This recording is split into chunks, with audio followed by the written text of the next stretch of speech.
Yay, we're live. Hey, welcome to the first live stream. Okay, so how do we do this? Ramlin, you want to start off? Oh, way to throw me under the bus. All right. Oh yeah, okay, All right. All right. All right. All right. All right, you crazy Irish. Nominate the Canadian to go first. Yeah, nominate Yeah, the Canadian exactly. for That's how wars work, people. You send the Canadians brain out before brawn. Is that the idea? Exactly. Okay. So yeah, all right. So number one, Disney, get your damn house together, and Mandalorian was great. There you go. Anything else you need to know? We covered everything. Sorry, guys. That was quick. That was quick. Oh, yeah. All right, we're gonna go. Thanks everyone for being here. Make sure to tip your waiters. Well, but yeah, this is Revan Stream. There are no waitresses. What are you talking about? You can't afford no waitresses. Get a woman in here 10 miles. What are you talking What's about? in my coffee? I keep seeing waitresses everywhere. Well, I put that special. That would be powder in probably some really bad Irish whiskey. Exactly. Because Revan's too cheap for the good stuff. Well, when you say cheap, I say free. There's a difference. Cheap implies I have value, but we all know I don't. You know, I made my yearly pilgrimage to the alcohol store the other day, and I saw this beautiful bottle of cognac, and it was $166. And part of me said, buy it. And the other part said, I'm too damn cheap for that.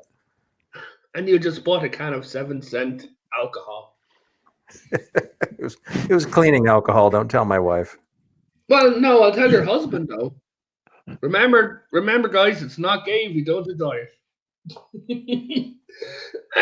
Right, so let's start off on the biggest crap that happened. What the hell did Pablo Hidalgo do? Or however the hell you say his name. You want a summary? Well, we have already been Yeah, flagged okay, for cultural let's get a insensitivity. Yeah, there we go. Well, It started out. Okay. Well, let me here. Let's do the disclaimer, Revan. Okay. Okay. To all those we haven't pissed off, please get in line. It's going to be a long day. Yeah, we're going to piss every one of you off individually and collectively. Please take a number, stand patiently. We will get to you. Yeah. Oh, that's insulting. There's 10 people waiting. Then we start, and all of a sudden 6 of them leave. Well, to be fair, most of those people were us. All the tabs that we have open. I have 39 subscribers. Oh, okay. Yes. Let's get that number up, people.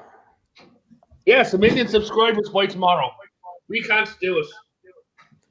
Oh, yeah, by June, you're going to be so big that Spotify is going to give you 100 million. You're going to leave YouTube. We'll never see you again. If Spotify gave me 100 million, I would leave the country. You never give money to Irish. You never give money to me. 100 million? That's enough. You immigrate. You don't do that. What, did you not know, guys? We've been planning a secret takeover of America. We've been planning it for that was already underway. Oh, it's already underway since the 1800s. We're just repopulating America. You just don't know it yet. Hey, look, the Norse people have been here earlier, and we take offense at that concept. Well, we're older than you, so. But yeah. So Pablo Hidalgo. Do you know how many Norse? Actually, Revan, if you want to get technical, some of the Norse people were Irish and Scottish that just had this better sense to get the fuck out of Dodge. But anyway, that's true.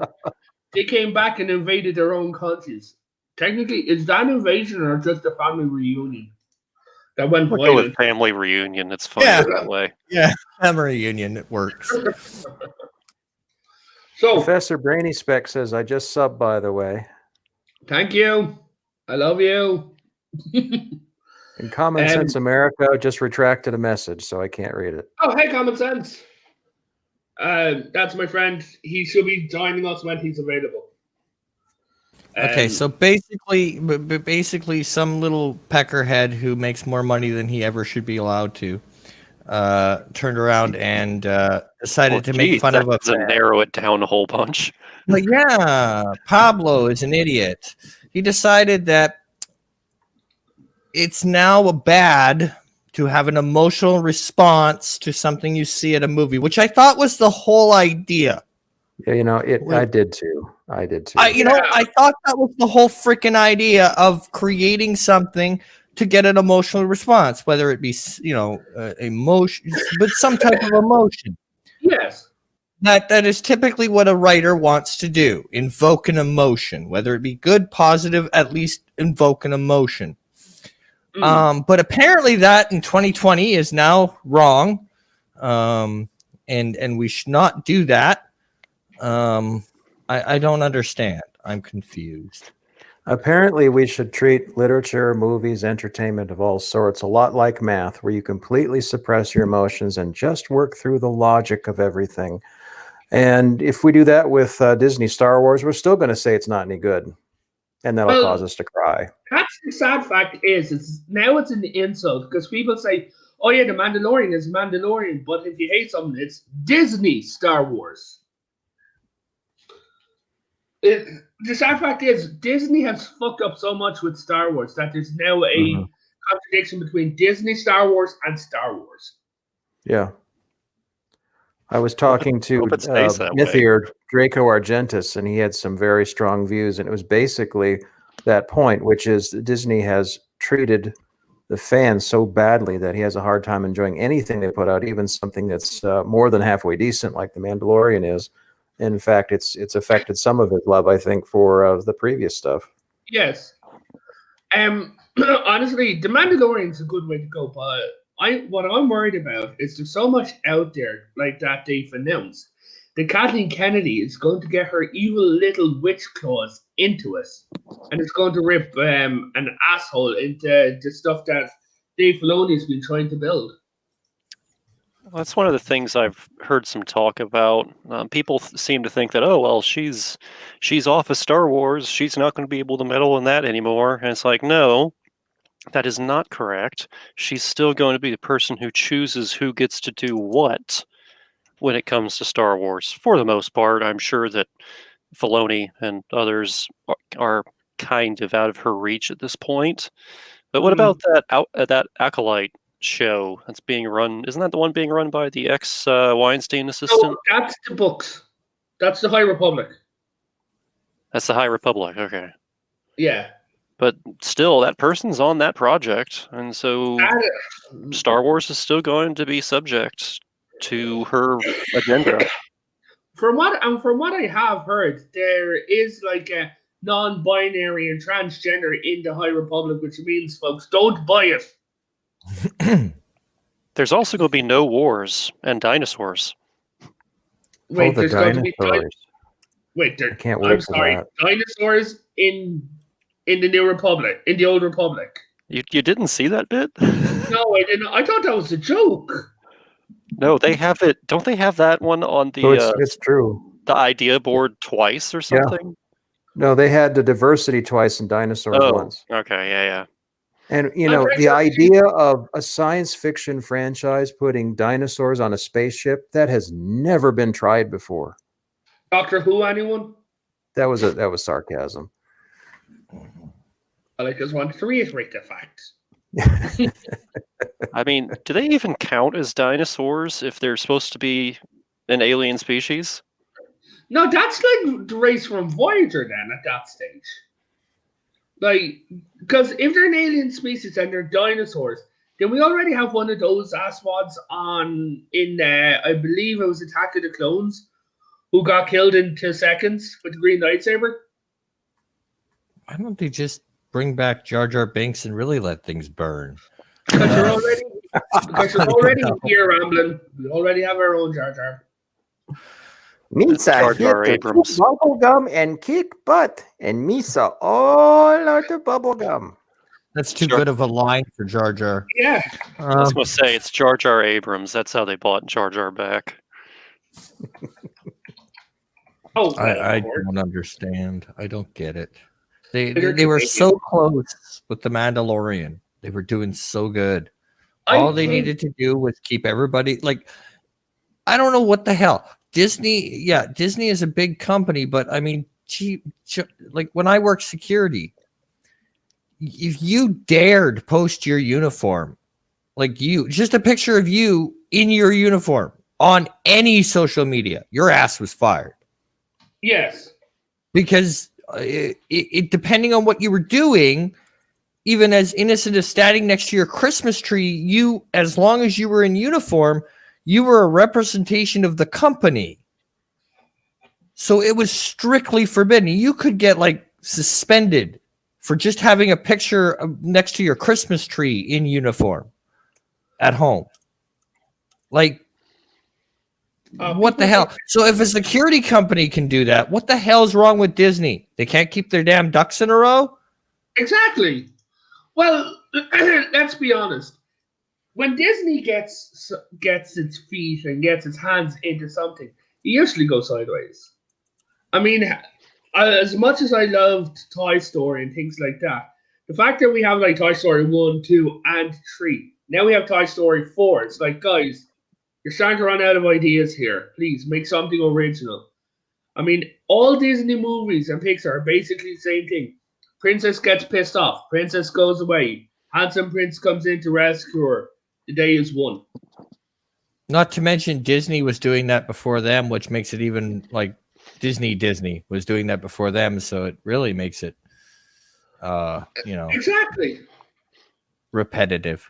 At least the original Disney was putting these stories to the screen for the first time. Yeah. Yeah, but like you just said, dinosaurs on a spaceship sounds like we're back a dinosaur cartoon. It literally does.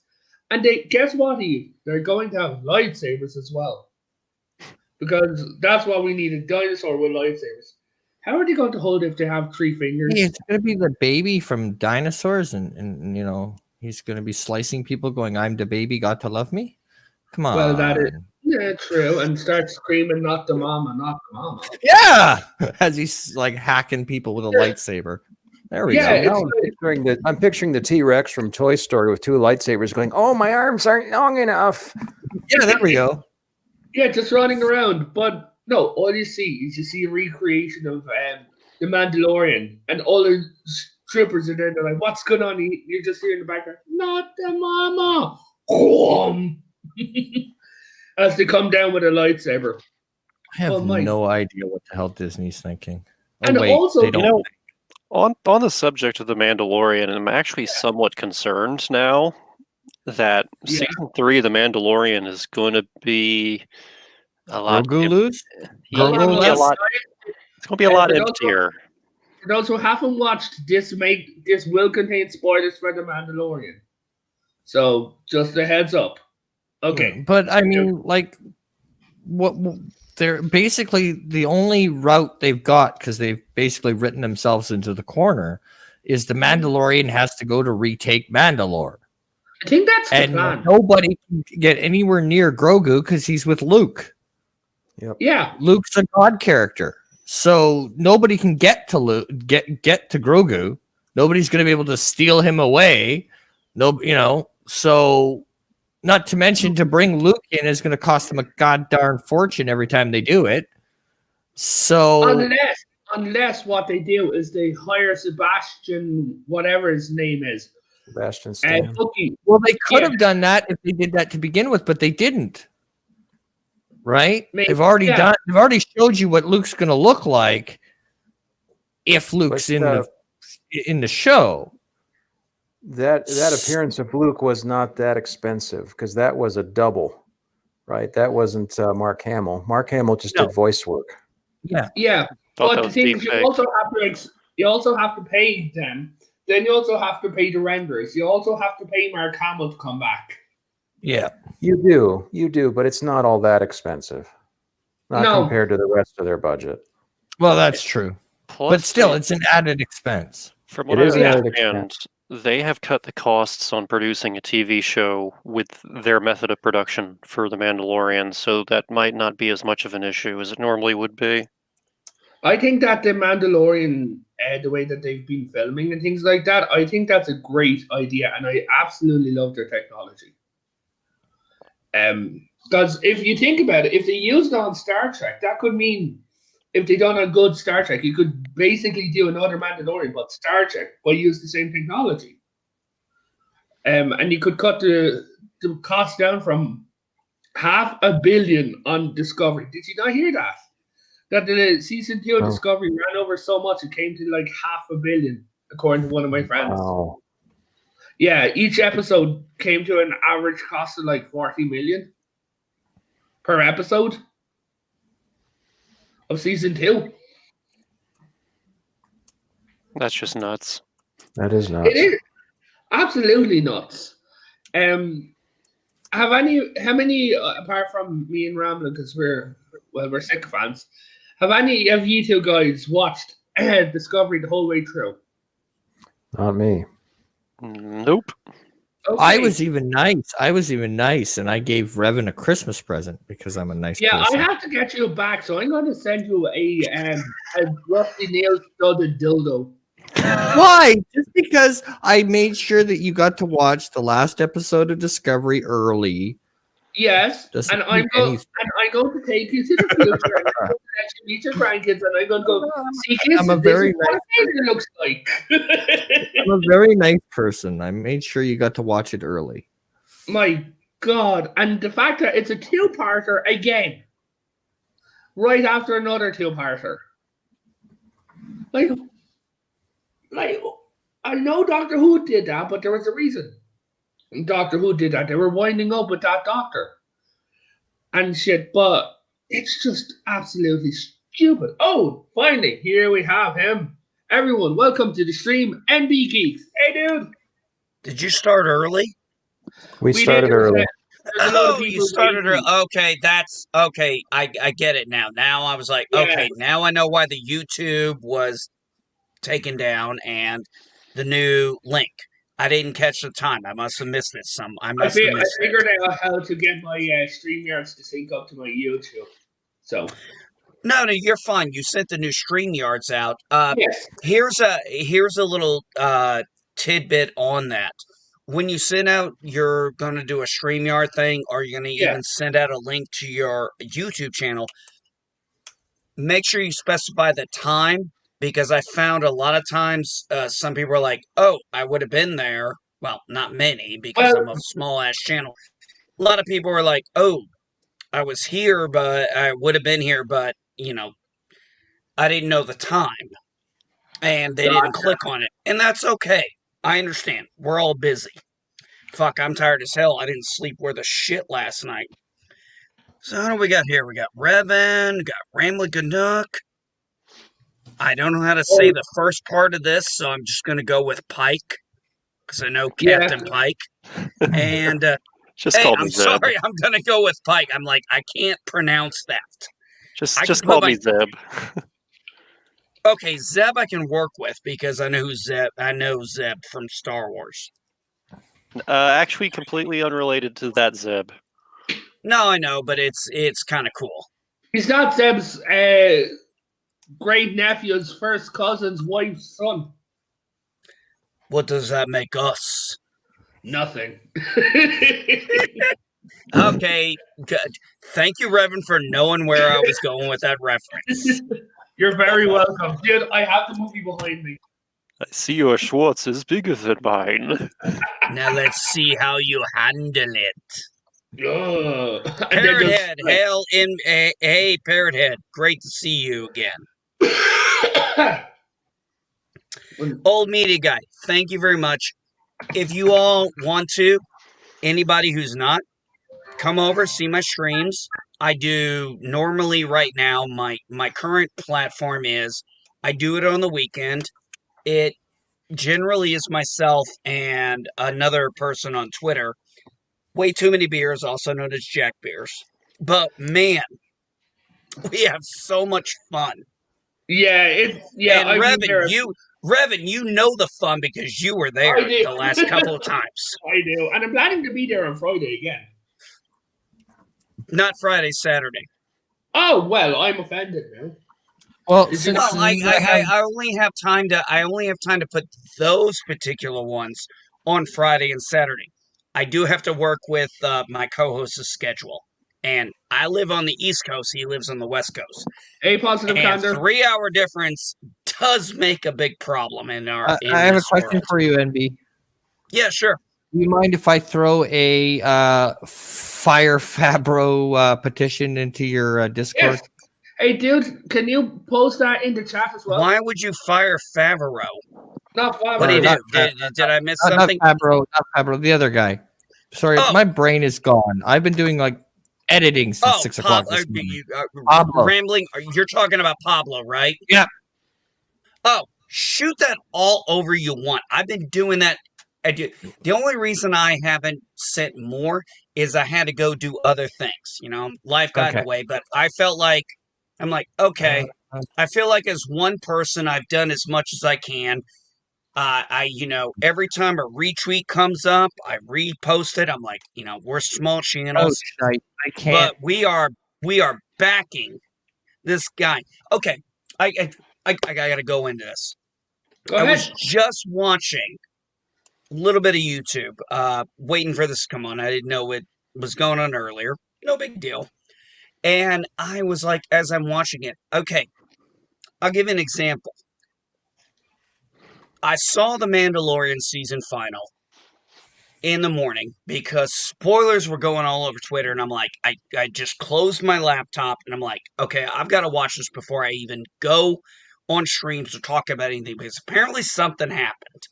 And I'm like, I actually want to, experience it. I don't want to be, it's one of the few times in my life I actually gave a shit and I'm like, you know what? I don't want to spoil it for once because I've been enjoying The Mandalorian. I've enjoyed all 16 episodes. When that X-Wing showed up, I wouldn't let myself believe it.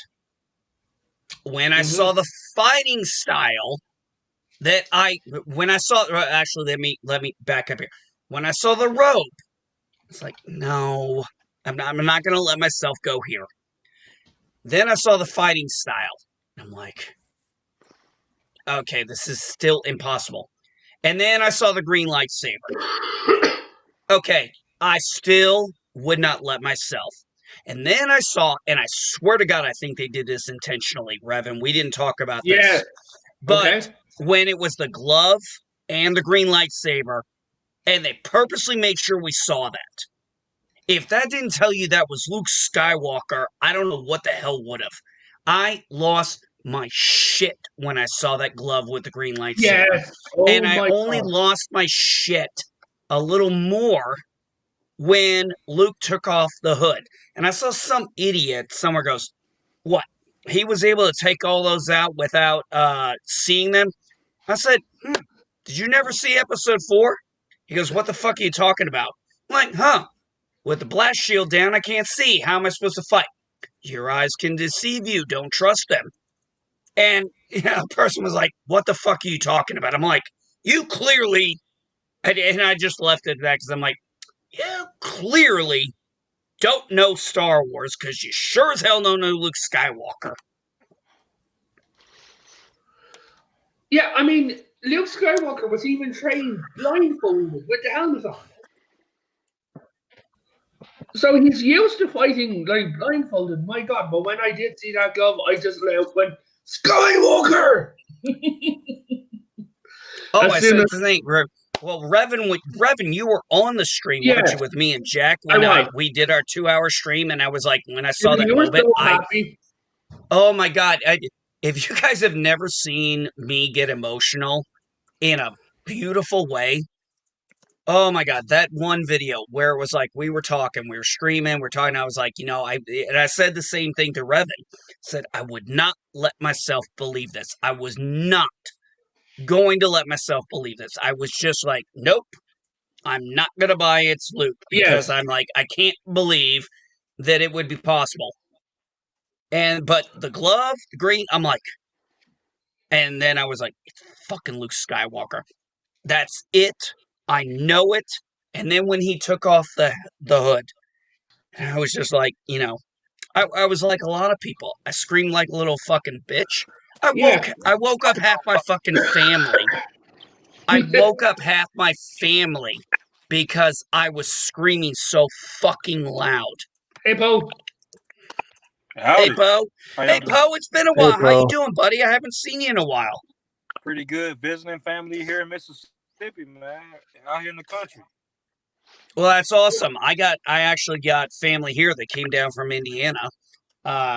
Unfortunately, they have to leave tomorrow. That's okay, but it was At still least you nice got to to have see them. family for Christmas. Yeah. And I'm glad that Especially all this year.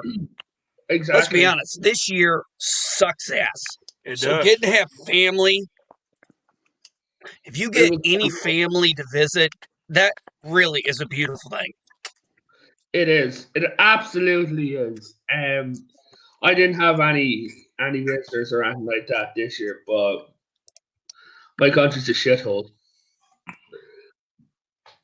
But yeah, like when I saw that TIE fighter, the X-wing, I swear to God, I genuinely thought he was one of the Republic guards who'd been following the Mandalorian. Oh, Dave Canuck. Filoni and his friend. Oh, No, hold on a second. I'm sorry. I just want to say I was checking the private chat and I saw Ramley Canuck put this very long link in. I just clicked on. I'm like, oh, I know this. I've seen it already. Can we get a shared screen of that? oh yeah, sure. Hold on. Who's sharing the screen? Revan, you're gonna have to copy and paste it. Okay. It's So long to go into the YouTube chat. Okay, so which one? Have it. Okay. It'd be the last one that is incredibly long. Have it right. So, share screen. Oh, Michael C. started that. It's Michael C. signed it an hour ago. Okay, boom. There you go.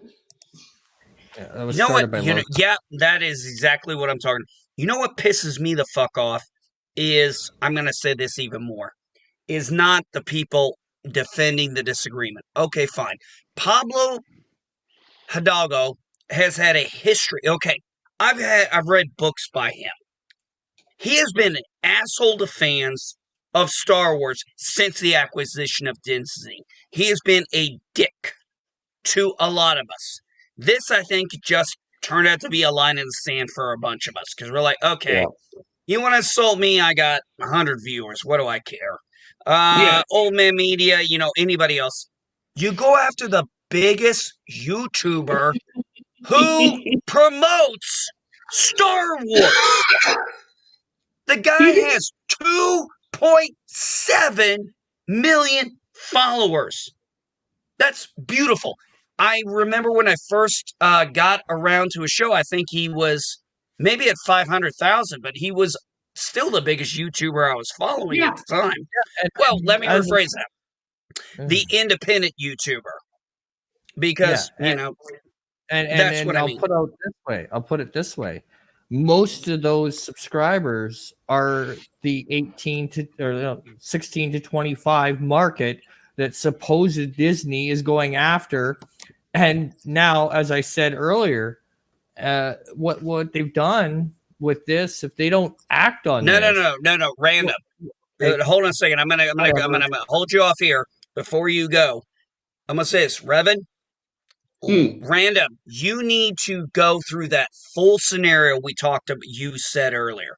Bring it all out because you had it perfect. I've been talking about it all day. I was like, Random Canuck had this right. He said it perfectly. Okay, so as I was saying, the problem is most of his subscribers are going to be your 16 to 25, and if they don't do something and at least show some, okay, yeah, we've heard you, he screwed up and he has to apologize. Here's the problem. They're going to do what we couldn't do, which is unite all the wings of the fandom. The old guard, the middle guard, and the young guard will unite once against this. because you're not attacking the old guard. You're not attacking the old guard, which was totally allowed and acceptable. You're not even attacking the prequel guys. That was Me. acceptable. This You're guy right here. accepting- Hey guys, what's up? Hey guys, I'd like Armchair. Armchair You- Warlord. Armchair Warlord, nice to meet you. Yeah, pleased to meet you, NB Geek. And Rana, please continue, buddy. I loved it earlier. Mm. But yeah, I mean, this has the potential to unite all of us in one fell swoop, and they don't want that. No, they do Because not. the way that they've been able to stay above float is they've been able to divide. Well, it's all the old guard bitching. Well, you go after Star Wars theory, and it isn't the old guard you're attacking. Because I have a 16-year-old son, and I know for a fact that all of his friends that are Star Wars fans, the channel they go to is Star Wars Theory. Yeah. So I will tell you this. They declare war on Star Wars Theory, they will do what we couldn't. And that is unite the old guard, the middle guard, and the young guard all in one shot. And then they'll know what the hell they've done once they realize that, oh, wait a minute, what's our bank account balance? Oh, yeah, 0. Oh, shit. Yeah. Is this about Pablo Hidalgo going Yeah. after Star Wars theory? Oh, yes. Yeah. Yes, this is what we've been talking. Yeah, Armchair Warlord. I'm sorry, Revan. If you need me to shut up, tell me to shut up or mute me. Go That's ahead. good. Okay, Armchair Warlord. Yeah. I got up this morning and I had said to other people, I was really pissed off yesterday because I had been dealing with people who, for some reason, I'm 41 years old. I've been watching Star Trek since I was 6. But yet I get these whatever SJWs trying to tell me what Star Wars really means. And I'm like, they're like, oh, Star Wars was progressive. And I was like, yeah, in the 60s it was progressive. Now it's conservative. And they're like, what the fuck you talking? I'm like, why don't you go look at JFK's old speeches? You think he'd be a Democrat now? And Well, and they have no fucking idea what I'm NBG. talking about. As I said earlier, anybody, I don't care who it is, anybody who states Star Trek is this, Star Wars is this, doesn't know what they're talking Well, about. I mean, with a lot of these quote unquote new fans, and I don't think any of these people are fans at all. They are SJW trend riders who are jumping onto whatever they're essentially being directed to. Yeah. I mean, especially if these people work in journalism. None of these people are fans. They're fucking blind people. I If would they actually, work in journalism, they need to get their money back because whoever went in for editing, I said this many times. I'm like, is there an editor in a newspaper anymore? In general, No. Is no. there someone who proofreads shit? Because I'll tell you what, I don't think they do anymore. I mean, the New York Times is pretty much given up on that Rubber ghost. I would actually like to go back just a moment. With Canuck was talking about how this was an attack on Star Wars theory specifically. That's actually incorrect. It's a lot worse because Star Wars theory is basically the stand-in between between Hidalgo and the fans, and that's the thing we have to remember. When he just makes fun of Star Wars theory like that, he is not just making fun of Star Wars theory. No. Like Star Wars theory is the stand-in for all of us, for anybody who watched that episode and had some sort of visceral reaction to it. He just happened to be the punching bag in that instance. And Zeb, I would agree with you 100%. Yes, absolutely. Right? But the point I was making by saying that they attacked Star Wars theory is up until now, they've been able to use the excuse, well, you would not believe the toxicity that they did against us. And, it's the old guard. And all they do is bitch. I dare them to find where Star Wars Theory has done any of that. This is this is where it's a completely different line, because even after the prequel, after the sequel trilogy, or whatever the fuck you want to call it, okay, he was still positive. He was still telling people to go to Star Wars. He was still telling people that Star Wars was great. He was still saying pro Disney stuff even after the sequels. Yeah, so maybe he cannot claim that this is. There's right? definitely some irony in the fact that the guy chose to go after him of all people. I'm just saying that it's not limited to Wait, hold on, him. guys. I'm sorry. I've got to be on camera because even if I'm not talking, I've got to give my visuals. Okay. I mean, I think this. Unfortunately, a lot of people in entertainment who work in entertainment. They're made men in the industry. I mean, you see this; these people keep on failing upwards because they do. They're not in the industry based on merit. They're in the industry based on connections. And unfortunately, too many people in this industry see the fans as sheep to be fleeced, and they are very jaded. They're very they don't like the stuff they're working on. They're just like, oh well, this is something to. This is a commercial product, and I'm working on a commercial product, and the people who are really passionate about this stuff, they're suckers, and that's a terrible attitude. Old media guy, I got to say this: you are absolutely 100% correct. When facing insurrection, you never attack the moderators. I'm going to say this about Star Wars Theory. I have watched many of his stuff. I've been on his channels for a long time. He is one of the most balanced and fair critics. He's not like Doomcock. He's not like Jeremy. He's not like me, very vocal and passionate. He has more of a, what I'll call Latino slant, Paulie. He has a very calming voice and a very calming presence, and he's able to portray that on camera.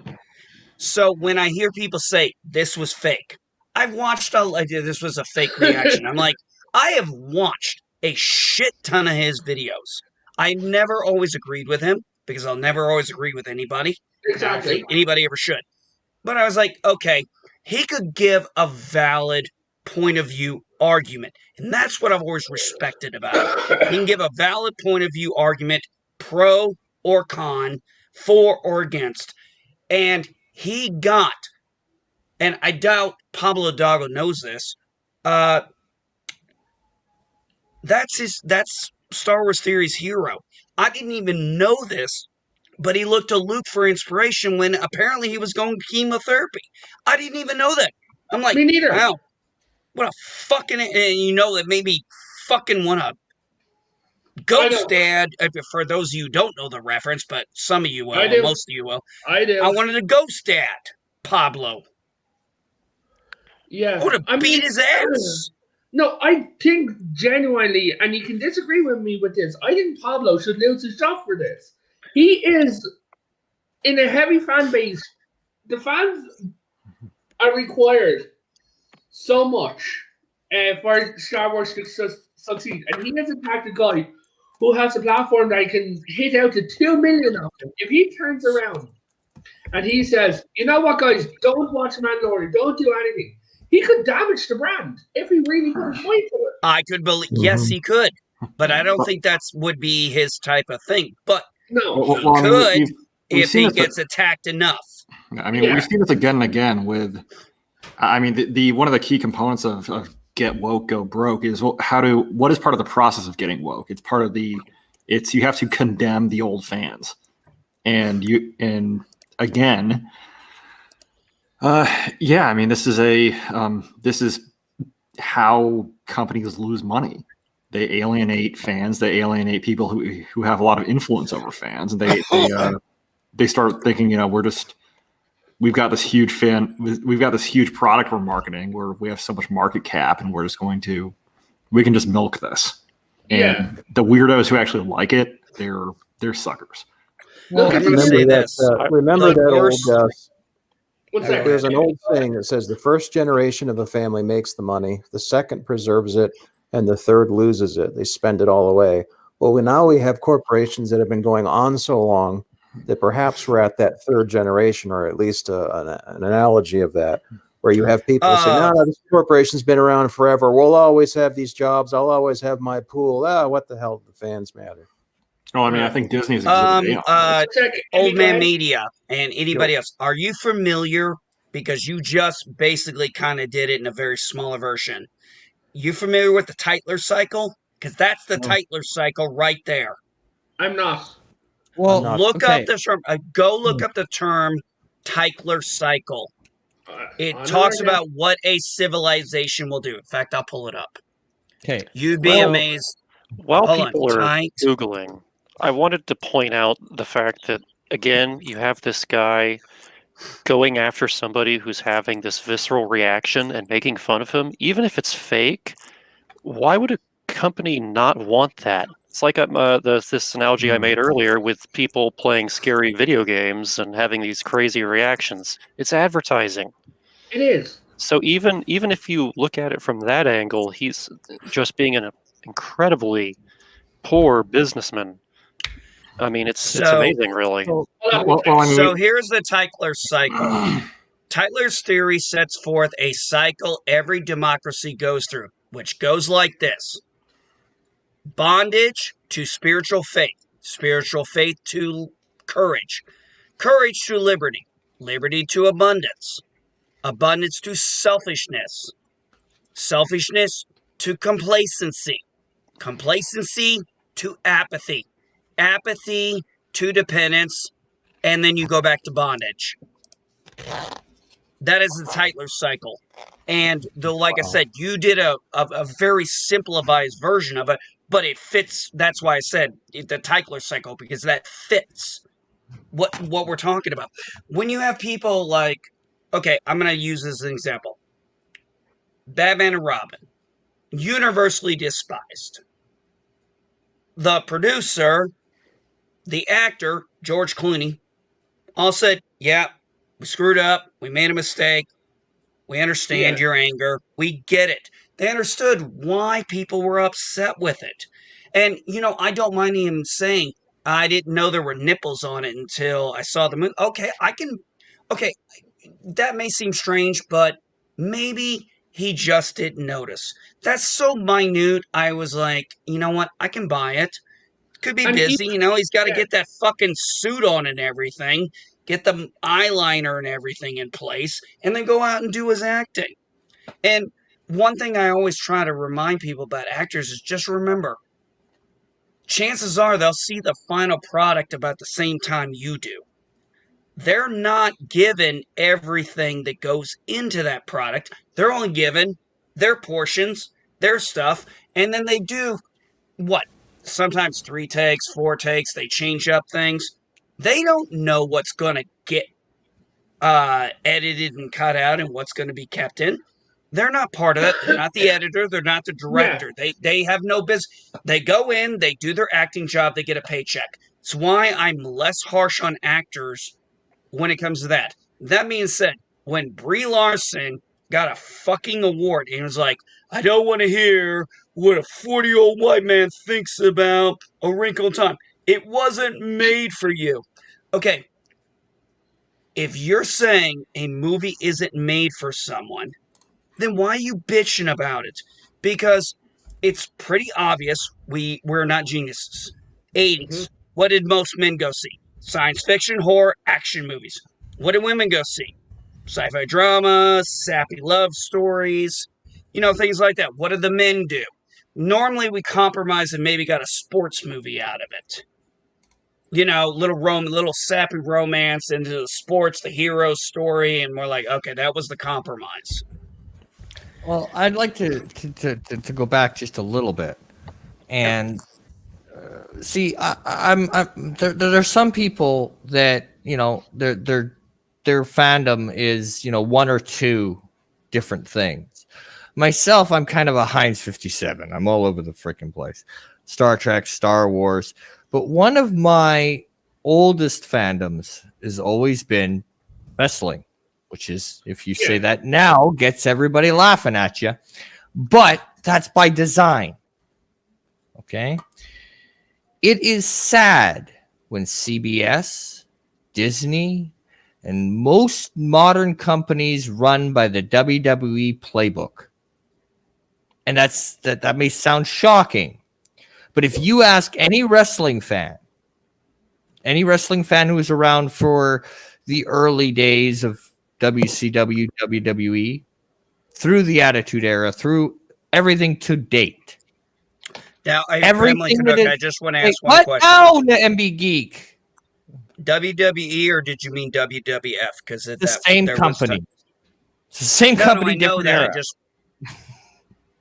You can't say WWF now because it's trademarked by the World Wildlife Fund. Quite literally. So there's someone trying to come in, but I'm limited to 6. I think you need the pro version to have more. Yeah. That's why we can have more on the Comment Cast. I can. I've said a decent amount here. I can. Who's trying to come in? I can come back out. I'm going to be dropping off right away there, Revan. So it's all good. Then I'll drop off because I got to do some editing anyway. I just wanted to make the one point that if you really want to get a real look at what's being done in all the other fandoms, it's not a new playbook. Yeah, it's the WWE playbook. If you're a hardcore fan, you live in your mother's basement. That was coined by Vince McMahon years ago. Yeah. You're a mark. Well, that was him who did that to us. That was Vince McMahon. That was all. That was WWE. If you care about the product, you're a mark. It's the marks that spend $1,000 on the replica belts. Okay. I know this has done wonders for the popularity of professional wrestling over the last. Oh yeah, absolutely. Right? But it's because Vince cornered the market. Yeah. And ever since then, this was, if the fans yelled, "This is garbage," he just turned around and went, "Well, that's nice." And WWE, for the longest time, they don't care about the old fans. They don't. The shows aren't made for them. Neither the pay-per-views, neither the storylines. They're made for the guy who's got the stupid clicker, who's sitting on the couch flipping through. That's it. That's who it's made for. It's not made for the diehard fan. It's not made for the fan who buys the $1,000 replica belt, goes to every WrestleMania, every Raw that shows up in their town. No. That's not who the show's made for. And that has been operating procedure for WWE for over 20 years. Yeah. This is nothing new to a wrestling fan. Hold on, go ahead. But hold on. There's one thing. There's a huge difference there between the wrestling and everything else. With wrestling, nobody's expecting you to make money off of selling DVDs, Blu-rays, what have you, of old matches, right? There's nowhere I can go online and rent the first WrestleMania or the build-up to WrestleMania, which is better than WrestleMania itself, right? So that's how they can give up the old fans, because there is no business model by which the old fans go back and buy the old products. Well, unless you count the WWE Network, then yes, because you can watch all that on the network. I see. Yeah, I bailed before we got to WWE, so I'm older school. So the network, you can watch all that old stuff. You can even watch the first WrestleMania over and over and over again. They even have some of the stuff on it now.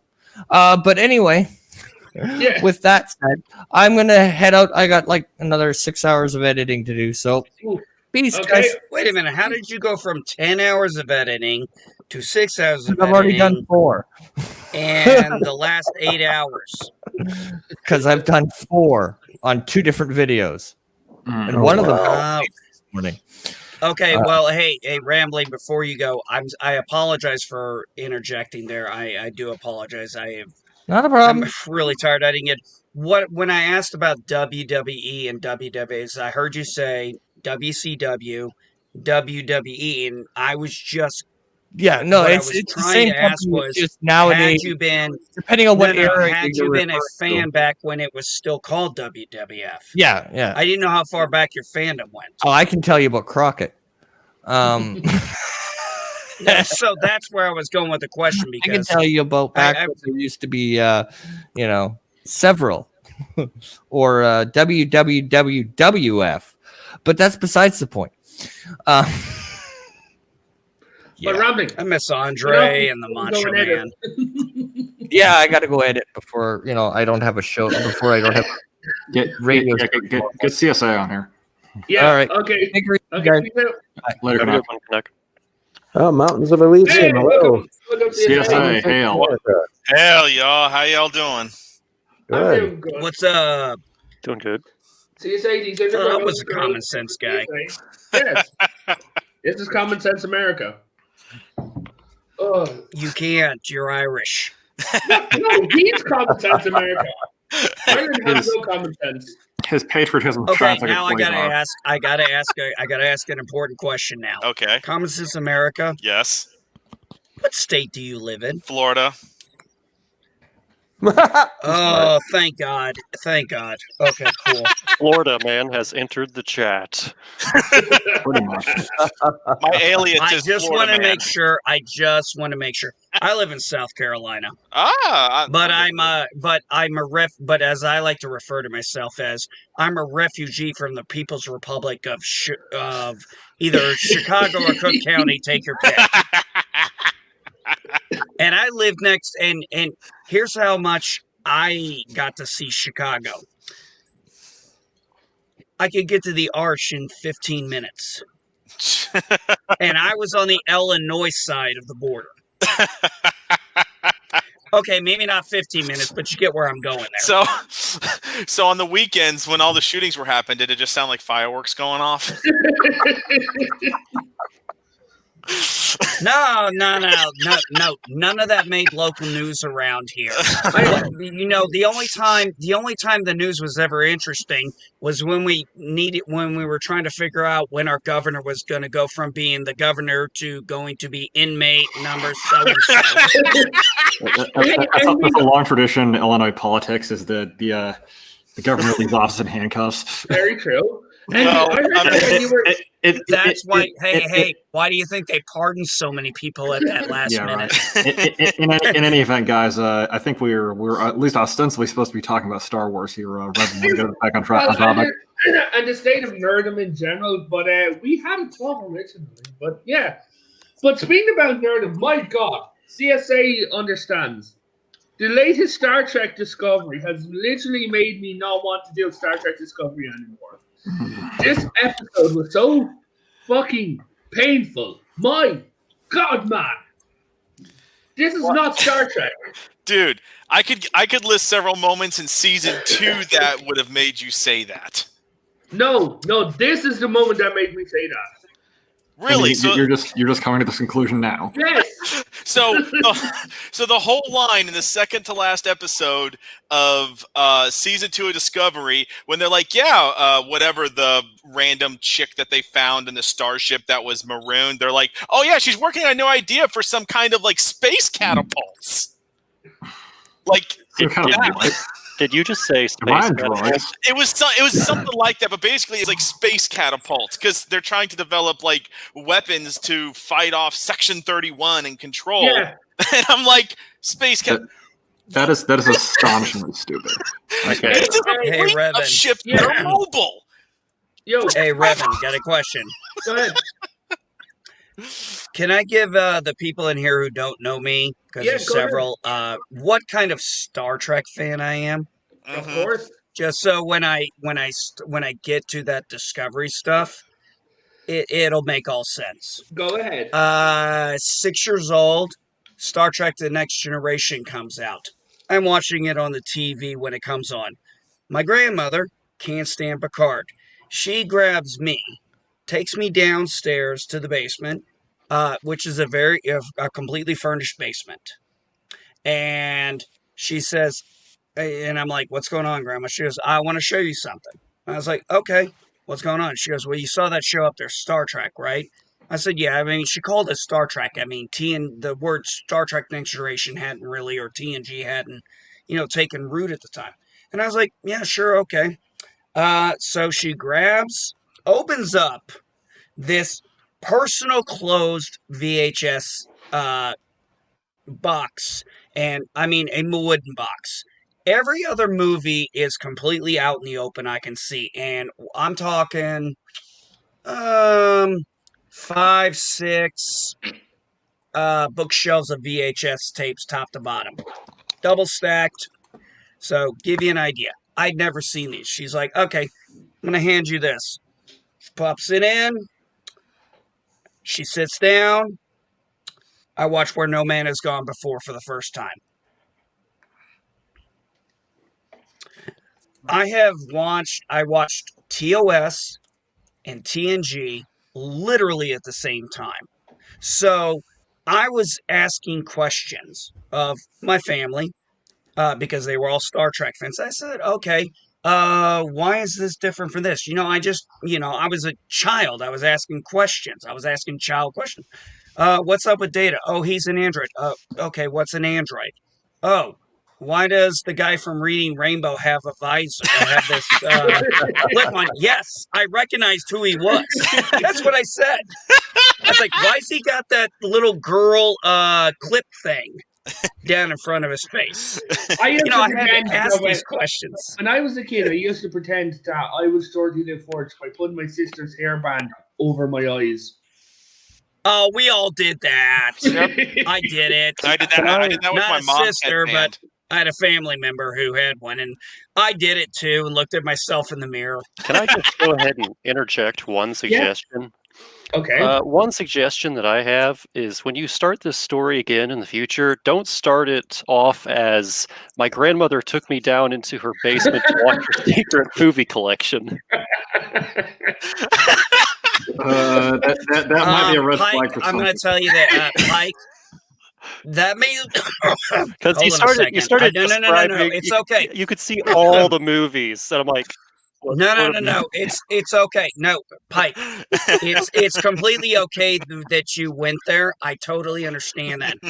Most people who have been around me in panels and stuff, a lot of my stories start off with my grandmother's basement.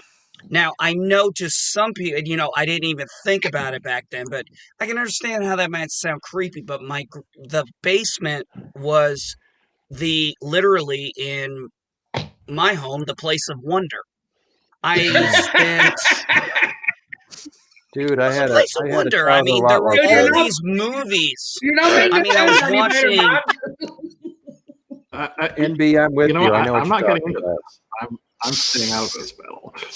I need an adult. No. I understand. I get the jokes. I get how some of it sounds. But the unfortunate thing is I can't. I can talk about it, but I can't grant you all the experience because for me it was one of the most fun times of my life. I mean, there was a lot of great things. There was parties and all that. Oh God! Now I said parties in a basement. Okay, where are y'all gonna go? Okay. I didn't mean to put it down like that. I'm just saying, like the way you were describing. If I didn't know and understand that you were being serious, I'd been like, "Where is this going?" I think that's what he said when Grandma brought him down to the basement. I'm going to introduce you to Star Trek, boy. Yes, Grandma. No, actually, that's kind of how it started with me. I remember my dad had Star Trek 4 and Star Trek 6 of the movie era movies. And him and I used to sit down and watch it all the time. We would watch Wrath of Khan when it came on TV. And I was homeschooled up until I graduated high school as a homeschooled kid. And I remember sitting in Georgia eating a grilled cheese sandwich with a big bowl of hot tomato soup and sitting down watching Kirk fight the Gorn on the planet. And I was so I grew up watching the original. The problem is my parents are very religious. So certain things they didn't understand from a science fiction perspective. They thought it was, this is ungodly and this and that. So certain things in TNG they just didn't get. And so to them, they're like, oh, no, you can't watch this. But TOS was fine. So I grew up watching TOS during lunchtime and Star Trek 4 and 6. And that was my introduction to Star Trek. Now, at the same time, I was watching Star Wars as well. So I'm like equally parts Star Wars and Star Trek. For How different about you, Armchair? As far as my level of Star Trek fandom, when I was a kid, I actually haven't watched TOS. When I was a kid, I grew up kind of when TNG was kind of hitting its stride. I was fairly young there, and also when like Voyager and Deep Space Nine were hitting. So I've actually just sort of watched a decent amount of both TNG and actually Voyager just sort of on TV growing up. So I enjoyed it. I've never been a really intensive Star Trek fan, but I mean, I'm a I guess you say I'm a casual fan. I'll tell you mine now. You know, as we're having this basement confessional, I'll go ahead and say that a large portion of my childhood was spent in the basement watching Star Wars. Well, you changed to the wall, dude. So I'm a much more intensive I don't Star Wars understand. fan. For people who say, the whole basement, going down to the basement sounds creepy. I grew up around basements most of my life. To me, I actually hate the fact that I don't have a basement. Yeah. In parts of the country, having a basement is just another room in the house. It's nothing fancy or special, or it's just another part of the house. Well, okay. So let me tell you my Star Trek. So I grew up with my grandfather watched the very first broadcast of TOS on this side of the water, and he also watched Doctor Who as well. Then he got my mother into it. And when I was staying with them after school, I would watch The Next Generation. And my grandfather would be sitting there with me, and we'd watch the whole thing. Then we watched Voyager, and then we watched all of DS9. And we were watching TNG again. I really haven't watched TOS myself either, right? That's thanks to my grandfather. But he had a hate boner for TOS, right? But then my grandfather passed away, and at his funeral we played the music to Inner Light while it was there. Then and so I watched Star Trek so many times. For those of you who know her, I'm actually one of the people who actually got Bionic into Star Trek. We used to watch it together. Most of Star Trek. Most of DS9, actually. And then I think now she's still on Voyager, but she hates it. And then after my grandfather passed away, I watched Enterprise. I've seen every single Star Trek movie.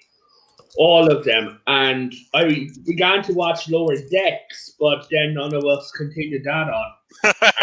For good reason. For good reason. And then I watched... Oh, Revan, me and Jack, we reviewed all 10 episodes. Oh, God. We got to episode, what was it, 4? It was either 4 or 5. I think it was 5. It might have been 5. I just remember thinking, oh dear fucking God, what have I put into my brain right now? How many brain cells have I lost? Cannot unsee. Yeah. Yes, I'd rather have gotten blacked out drunk than oh my God, the more I was that. Oh God, by the time we got to episode 4, I about lost my shit, and I was texting Jack. I'm like, I can't freaking watch this shit anymore. I'm losing my fucking mind. He's like, dude, we told everybody we'd go to 6. I was like, fuck. All right. Okay. On the subject, so we get to 6, and we managed to suffer through the other 4. On the subject of Star Wars, is it worse to be a Star Trek fan right now or a Star Wars fan? Ooh. Yes. Well, okay. Let me add Doctor Who to that mix. It should be neither. From what I understand, Doctor Who was on there. Have either given up or they still like Jodie. I don't think there's a third option. No, I'm giving up. Are you meaning to imply that Doctor Who fans still exist? They do. They're usually very young and they're in relatively small numbers. And hey, BBC, guess what? They don't buy those expensive Blu-ray sets. Yeah, I mean, I'm pretty sure actually the continued existence of Doctor Who. I'm pretty sure the continued existence of Doctor Who fans at least to fans of the Jodie Whittaker era, is actually an elaborate information operation being perpetrated by the BBC. I genuinely know one.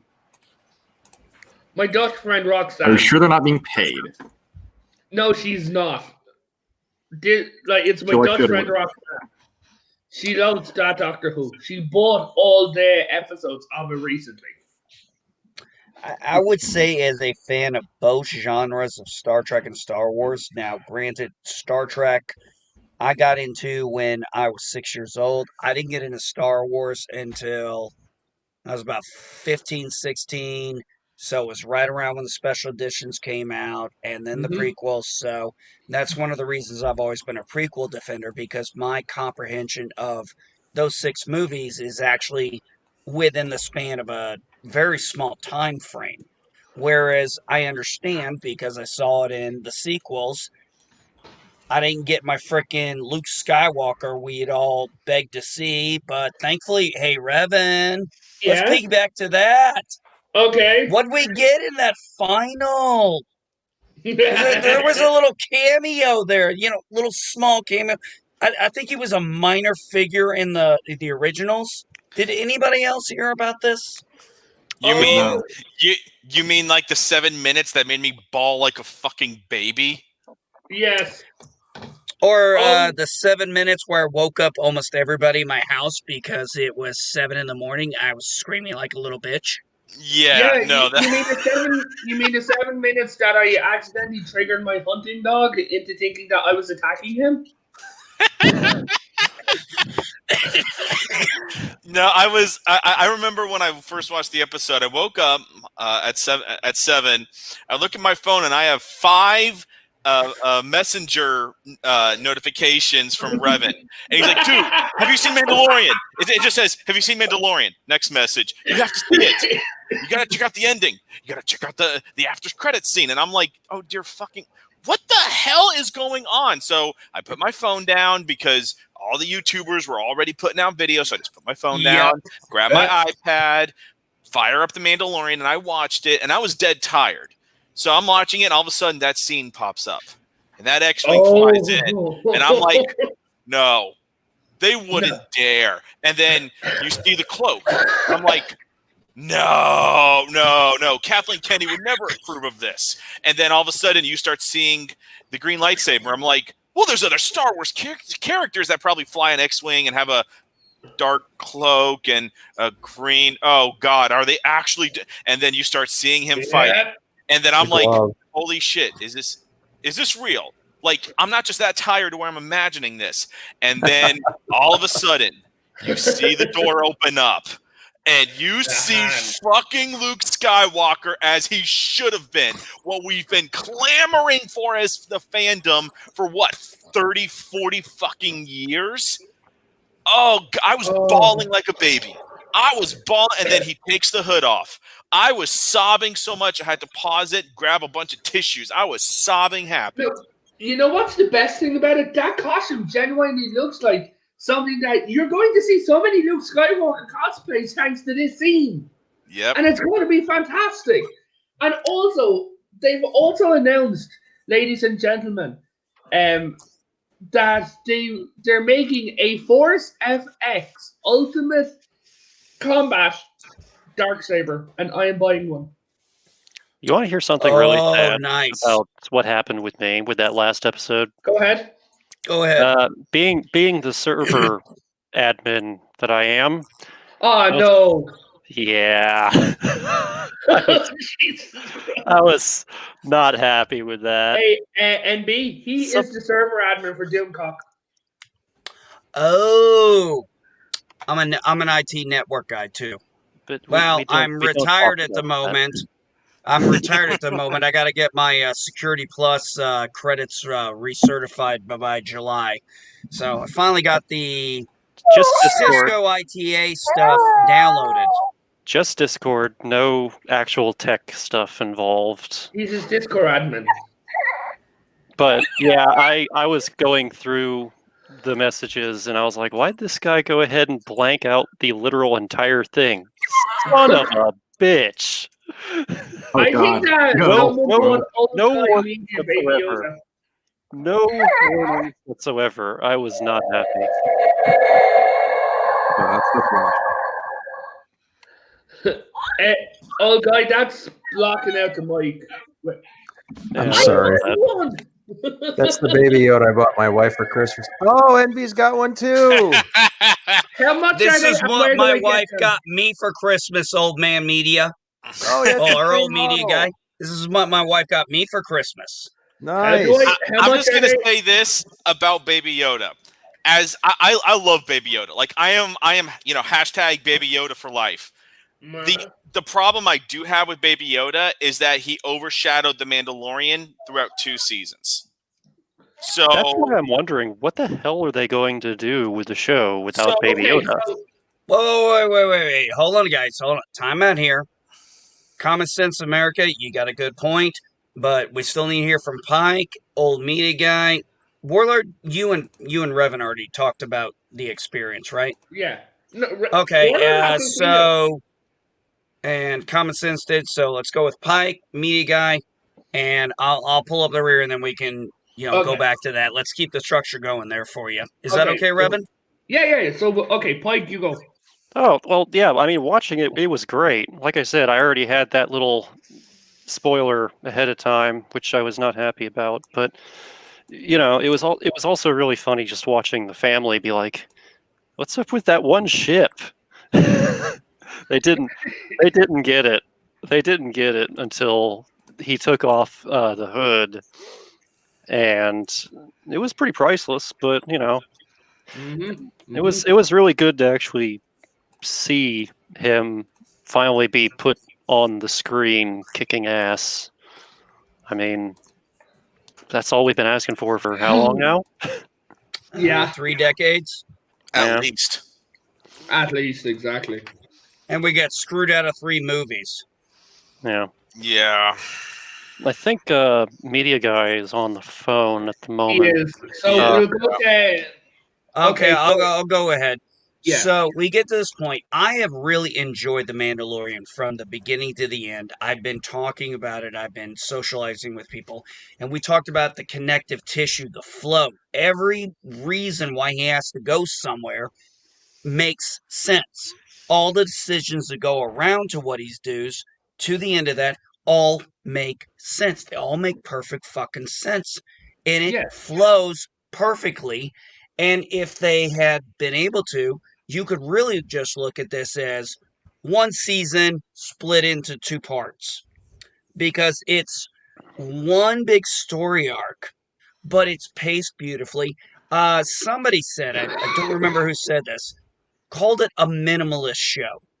It kept things short, simple, to the point. I was shocked when I saw how short the episodes were, but then I was like, oh, well, I'm seeing this. I've talked with Mm-hmm. Revan and Jack Beers. We talked about how it was like when the Razor Crest got screwed up, the next episode, the Razor Crest was still screwed up until it got repaired.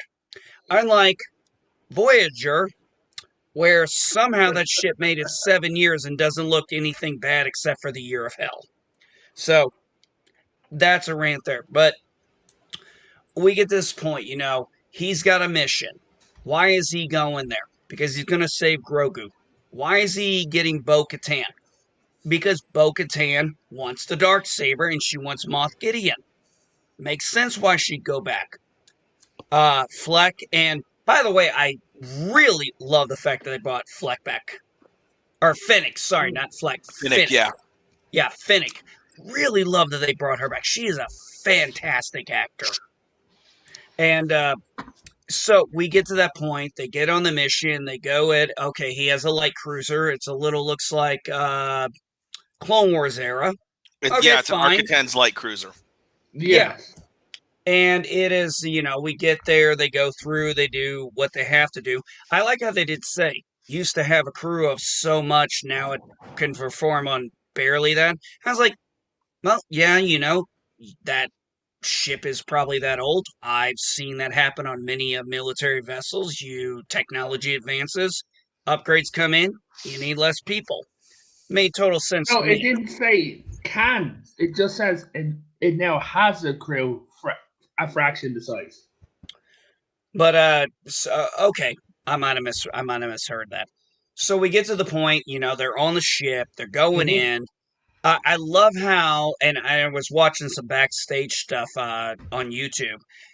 Favreau made a point of saying the Mandalorians should go through like they're a unit and stuff. Din Djarin should not.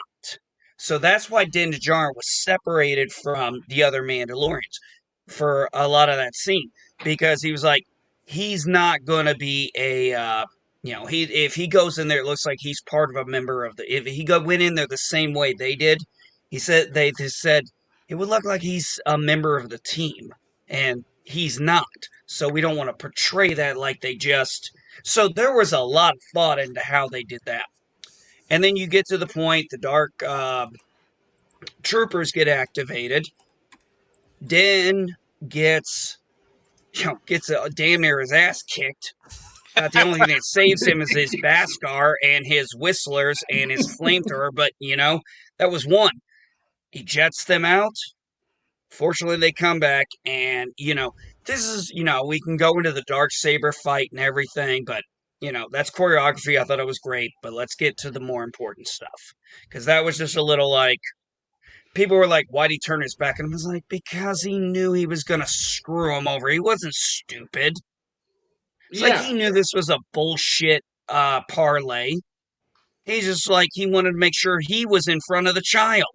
At least that was my interpretation. And that makes sense. So he wanted to make sure if that lightsaber came down, he's in front of it. And he knows he's got the one armor that is known in the galaxy that can have a resistance to it. That's the emotion. So that's the emotional part I think people missed. I thought it was really a really cheap shot. I think y'all missed something very important here. And I didn't know, maybe some of them don't have kids. They don't, they're not parents. I don't know. But I took it as a parental thing, because as a parent, if anything comes between me and my kids, and I've got the option to get in front of them to protect them, I'm going to do it. It's just instinctual. So that's where I saw that moment. And then they're all in the command deck. Dark troopers are just beating through the blast door. We all know it. And it's like, I don't think anybody knew what was going to happen. I didn't. I had no clue. I'm like, okay, why is this looking a little too Butch Cassidy and the Sundance Kid? Yeah. Guess I'm waiting for the Deus Machina. I'm waiting for it. And then, okay, X-Wing shows up, and I'm like, okay, X-Wing shows up. I'm like, no, no fucking way. Pilot, what's your name? X-Wing lands. I didn't see anything that resembled R2, so I didn't give it a thought. And then all of a sudden, you see the dark cloak. I'm like, no. Okay, it's not Ahsoka. It's not Luke. Dave Filoni. It's most likely Ezra Bridger. Yeah, Revan, we talked about it. We figured it was probably Ezra Bridger. Yeah. That seemed like the most logical thing with Dave Filoni's history with being, in charge of both those shows, Clone Wars and Rebels, and Ahsoka and all these characters. And I'm like, the only thing I was thinking was, Ezra never wore anything like this. And I was like, I knew who wore something like that, but I'm like, I'm not letting myself. And then we see some lightsaber fighting, and I'm like, people were saying it might be Ahsoka. I'm like, nope, that's not Ahsoka's fighting style. And I'm like, that's not even Ezra's fighting style. And as it's going through, and she's like, a Jedi. And I got to give Esposito, I think he should get an Emmy for that, where it was like all of a sudden he went from thinking he had total victory to absolute fear in just one shot. It was freaking gorgeous. I actually paused and realized, did I see that right? He was like, all of a sudden it was like, I mean, he looked like he was shaking. And then we see what he does later when he shoots the other Mandalorian, and then he shoots Din because he's trying to shoot Grogu. And we're seeing this fight scene. We're seeing these fight scenes go on, and it's okay. Green lightsaber. I'm still not letting myself. When I saw the glove, And I figured they did this intentionally. I've watched it enough times.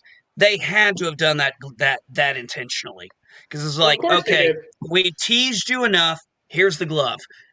Just a little more teaser. And it's going through, and then the hood popped off.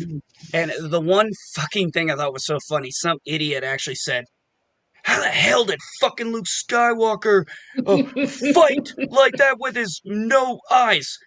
I literally replied back, the eyes can deceive you. Don't trust them. Mm-hmm. But I love that scene, but I always want to go back and hark back to, we got to remember the other really big, powerful scene in this. Grogu's there, and Jin is like, he doesn't want to go with you. And then Luke just says, Luke, after that, he has his hands palmed in front of him. He's making no threatening moves whatsoever. He is trying to show peace, calmness. And I'm pretty sure there's a little bit of force he's pushing out there. That's my theory on that. And then he's like, it's okay. He's one of your kind. And it makes sense why he would say that, because he's a Mandalorian, but he's not from Mandalore like Bo-Katan.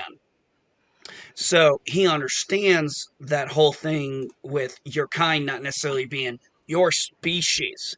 And I thought that was something very nice.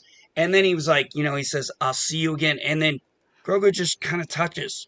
And the episode earlier where he took the helmet off, this is how serious this man took his mission and his love for this kid.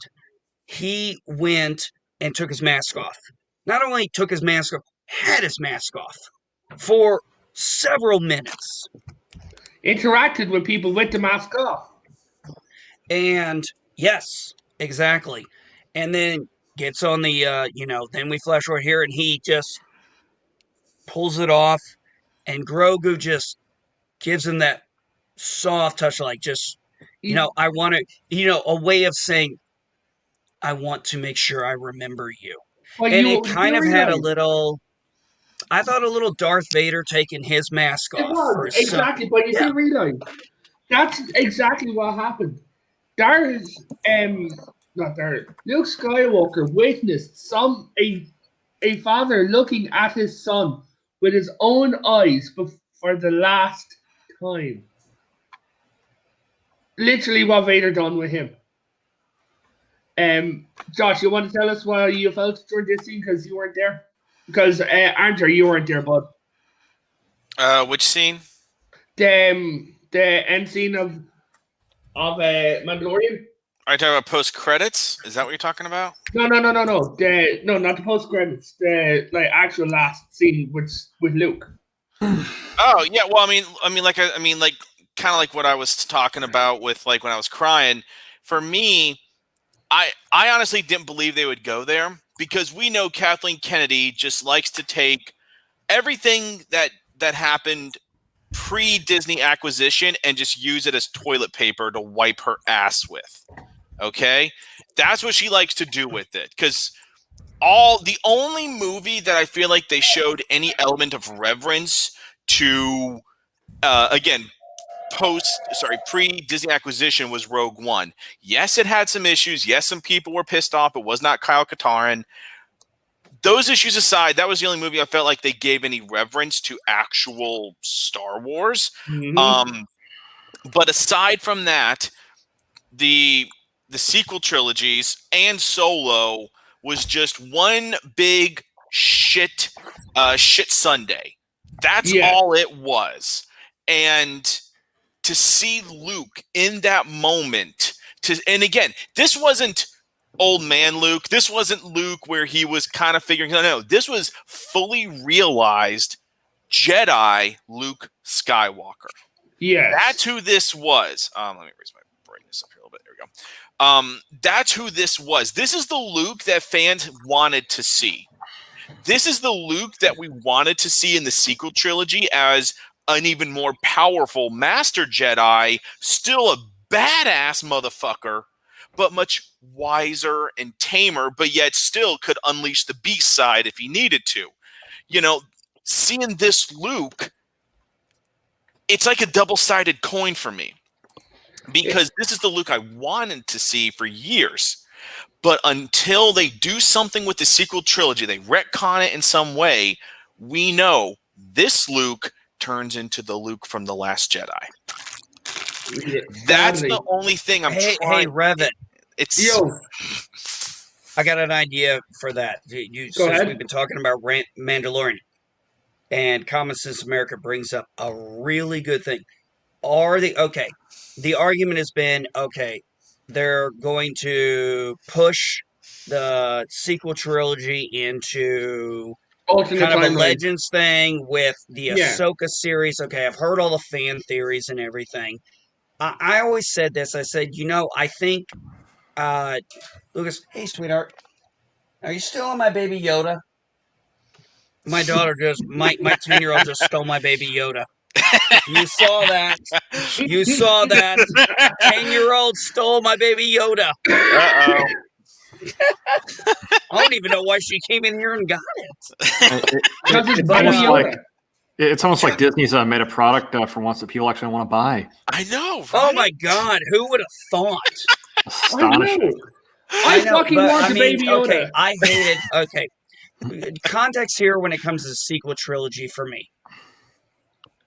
I'm an EU guy.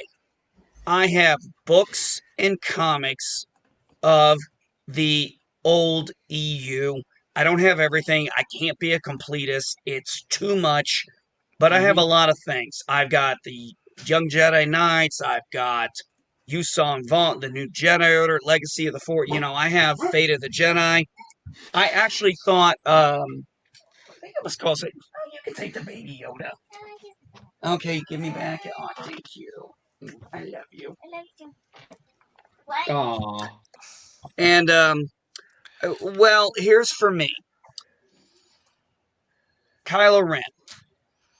When I left the theater for The Force Awakens, and I was excited about it, I literally said, screw my theater in town.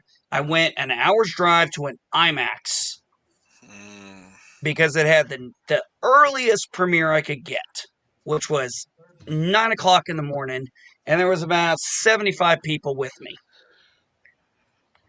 waiting in line. And I'm like, what are you here to see? And of course, it's a fucking joke. Everybody knows what we're all here to see. And you have a Star Wars movie. What do you think? I know. That's, of course, why I made the joke. I know. And when I left the theater, I went like this. I got in my truck, and I was like, I got on Facebook. I wasn't on Twitter back then. And I said, I saw The Force Awakens. All I keep thinking is, ring. Hey, Kylo, this is Jason Solo. I like my origin back. I did it better. But you got to look at it from my perspective. I literally read The Courtship of Princess Leia, Tatooine's Ghost. So I pretty much read when the children were conceived. I read Dark Empire. I read the Thrawn trilogy when the Solo twins, Jason and Jaina, were born. I read Dark Empire 2 when Anakin Solo was born, who Han wanted to name Han Solo Jr., but she's like, we're calling him Anakin, and he's like, oh, okay, Anakin. And so I watched these characters grow and fall, and some of them die, and it affected me.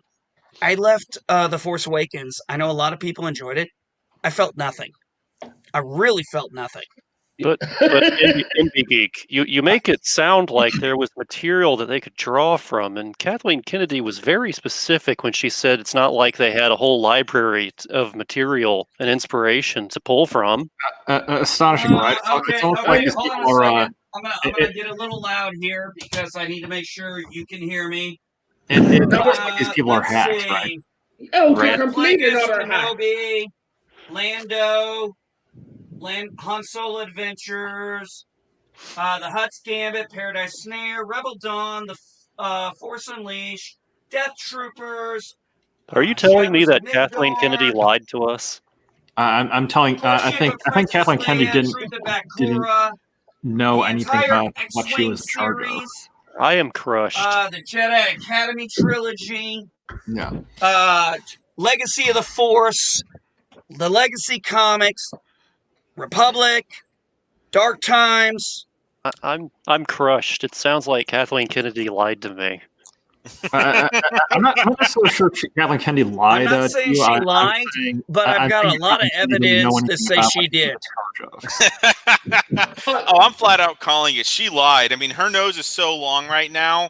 I mean, you never have to produce another chopstick again. You just keep hacking off pieces of that nose, and you got a new pair of chopsticks. Yeah, it's like I've been trying to say here. These people are jaded entertainment industry types who can't be bothered to do the research. I honestly, I wouldn't be surprised if Kathleen Kennedy had been telling the truth, but she just had no idea the EU even existed. Because I mean, I'll tell you right now, these hacks who populate the quote unquote writers' room over in Disney, none of them know anything about the EU.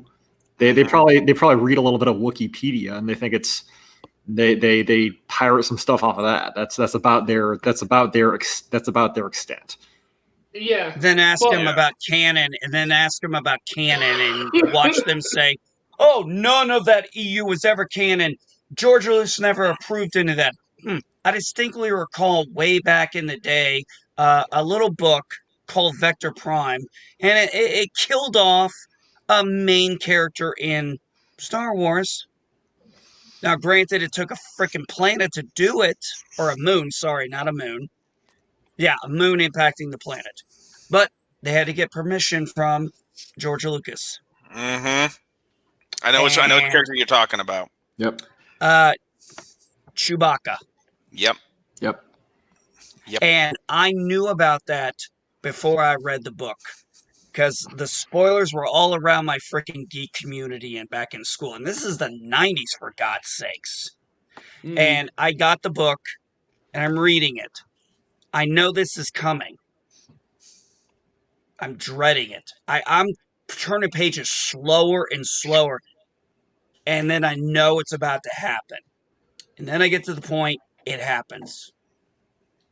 I get to the next chapter.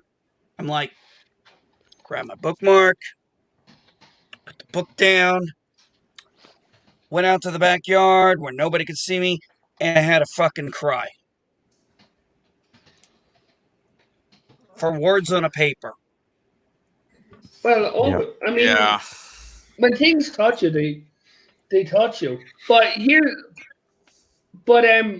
something that always makes me laugh. Do any of you remember what movie came out during when The Force Awakens came out? Minions. And someone put up a thing, it's like Force Awakens, and I think it was Minions. Well, whatever movie came out, it's like, and here we see the biggest movie flop in cinema history. Because it would open the same day as fucking Star Wars. Yeah, it's the thing that angers me is so I follow a guy on YouTube. His name's Drunk 3PO, and every Tuesday night he does the Dark Council, and it's him, and it's like 4 or 5 other black guys, hence the name Dark Council. And he hosts it, and then actually they take turns hosting it, so that way they help get their subscribers and numbers up with YouTube. But one of the guys, he grew up with his son. They watched Star Wars together. Like that was like the bonding with them was Star Wars. That was like a strong and powerful link they had. And when his son saw Last Jedi, after that, he kept saying, "Dad, who is that man?" And dad's like, "That's Luke Skywalker." Like, "That's not my Luke Skywalker. That's not my Luke Skywalker. My Luke Skywalker wouldn't throw his lightsaber away. He wouldn't do these things." And after that, nothing Star Wars. His son wanted nothing to do with Star Wars. That thing that him and his son bonded over was broken. The guy's tearing up, bawling his eyes out. And then when and even the Mandalorian, his son had nothing to do with the Mandalorian. Literally nothing Star Wars. Didn't play with his Legos, toys, nothing anymore. Didn't want anything to do with it. His son watched that episode of the Mandalorian with him, the last one. and he saw Luke Skywalker, and he looked at his dad and says, "Dad, that's my Luke Skywalker. Yeah. That's my Wow. Luke Skywalker, Dad. That's the Skywalker that I remember. The one who is powerful, fast, agile, but also wise and caring." And the guy's bawling his eyes out. He's like, and that moment in The Mandalorian, the bond was slowly rebuilding. Yeah. I was talking to a cousin of mine. That's a And good story. Hey, that is a great story. That is Yeah. awesome. That is It's freaking awesome. I was crying as It the guy really was is. saying this. I'm crying. I'm like, dude, I know what you're going through. I'm still talking getting to- teary-eyed about what I was talking about. Now you're I'm making getting it even emotional. harder. Fucking hell. I was talking to a cousin of mine. Fuck you, Pablo Fidalgo. And 13, yeah, fuck him to hell. He can kiss my hairy ass. And I was talking to this cousin of mine, and we, he's a distant cousin. We found each other in around 2013. We were getting to know each other and everything like that. So I was there, and I had gone to Comic-Con, and I had bought something. Okay? And this was free. So hold on, I'm just going to turn on the camera, point it at the ceiling. Okay, where is it? Here it is. And I bought this. Oh, Nice. Luke Skywalker's lightsaber. My man. You have a And, good day. nice. Yeah, now the thing is, well, made everyone laugh. They had two versions of it. It was sold by Disney. Two versions. One said Rey's lightsaber, and the other one said Luke's lightsaber. Guess which one was selling, folks? You know, they would have done a better job with that if they had actually said Anakin Skywalker's lightsaber Mm-hmm. and then Luke's lightsaber. Anakin Dude, the Anakin Skywalker's one lightsaber sold out. was the blue one. Luke inherited it from his father through Obi-Wan. Lost it on Bespin. Yeah. Oh yeah. Here's a great thing. Hey, how the fuck did they find There's Anakin's lightsaber? There's a A Force good question FX one. for another time. There's a Force FX one. That's what I said to that. That is what I Yeah. said to that. I said, are you fucking kidding? I literally was like, thank God I'm in the top row, because I was like, are you fucking kidding me? My Yep. cousin? I agree with my cousin. He said he could have simply, like you say, just have Rey, just pretend she's a decent character. So how did you find this? It says, I don't know. And then Rey touches it. You see it falling down to the sky. It hits the ground. And then you see a while later, droids scavenging through the rubble, and they find the lightsaber. The lightsaber finds its way over to this dealer. The dealer goes from one person. And then you see the journey of the lightsaber to the box, and the box being opened up by Rey. And Right. you could just simply say, maybe the Force wheeled it there. Yeah. Or the wheels. Yeah. You could have said the wheel. You think Or- fans like us would know what the fuck that meant? Or how about this? Or how about this? Because so anybody who's watching this, by the way, the stream, There's 7 of them. okay, all 7, however many there are. If, by the way, if you have not seen any of the sequel trilogy, I'm going to spoil a few things. So either leave, cover your ears, or don't give 2 shits. I really don't care. Like, there's spoilers Don't for give that? a shit. No. So how is it that somebody who is Rey, who we find out in Rise of Skywalker is Palpatine's granddaughter, how does she come to inherit Luke's lightsaber? Oh, it's Why don't this old woman who's 1,000 years old? Why couldn't she have just handed her another lightsaber, and you could say, "Oh, this is from the the days of the Clone Wars before the Empire. Here, take this relic that I keep stored in here because it's a memory." Like, give them just any regular looking lightsaber. Okay, you know why It doesn't she have to could've- fucking be Luke's, because then you have to create a story about how she got Luke Skywalker from Bespin, which flew down into the planet. Yeah, Which was a gas giant. Which was a gas giant. Guys, by the way, I've got to go here, but thanks for having me on. Oh, Armchair Warlord, I hope you had a good time, buddy. Oh, I did. Hold Thanks. on, Armchair, do you want to plug your book? Oh, yeah, I'd be happy to put Go ahead. Yeah, please put the link in. Yeah, I'd be happy to. Or I'll Yeah, I'll finish it Armchair at one here point. actually has wrote the first of a trilogy of books, guys. Yeah, well, I think it's maybe more of a quadrilogy, but yeah. So I'm a writer in my spare time, and I published a novel, The Maiden's War. It's a fantasy war novel, sort of a World War I style fantasy war novel. Back, last year now, and so I'm about halfway through writing the sequel. So Oh, hey, Armchair. Yeah. I was in Tampa, Florida. There's a point to this story. I promise. I Go won't ahead. take too much of your time. I was then in Tampa, Florida. I was taking my daughter and my kids to a Comic-Con. Go in, have a fun time, everything. Met this guy, Eric Shellman. He's a writer of books, mostly zombie books. Great guy. He signed the books. I bought them. I was like, yeah, sure. I'll take them home and read them. Read them. Really enjoyed them. Started following him on Facebook. Sometime later, I don't know where in his writing, I think it was around his fourth or fifth book, I had made a comment, my wife was, going to spend 6.5 months in Afghanistan.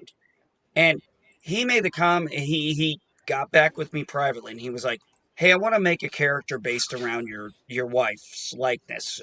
What can you tell me about her? I said, well, let me ask my wife first.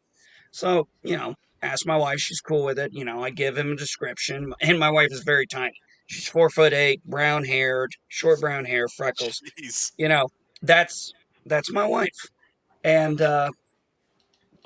I got this. I bought his next book, and about 200-300 pages in, there's the likeness description of my wife in text. Her military experience was different and everything, but still the likeness went into it. And then at one point, he actually got on went to my Facebook, saw one of my photos I had done of my wife. It was my wife and my 2 children at the carnival. And he said, the character, this character is based on this real life hero in Afghanistan right now. And when I saw that, I about bawled like a little bitch. Took me about a day to contact him and say, that was so sweet of you. Oh, that's good. Oh, that was a very nice one. It was. Anyways, guys, I just sent you a link, Revan. I just posted it into the chat. Gotcha. Thanks for letting me plug it. But No worries, dude. Any of you guys were interested in a good read, I have had really excellent reviews. Yeah, from what I read of it, it's actually quite a good book, guys. You should actually go check it out. Those of you who can read.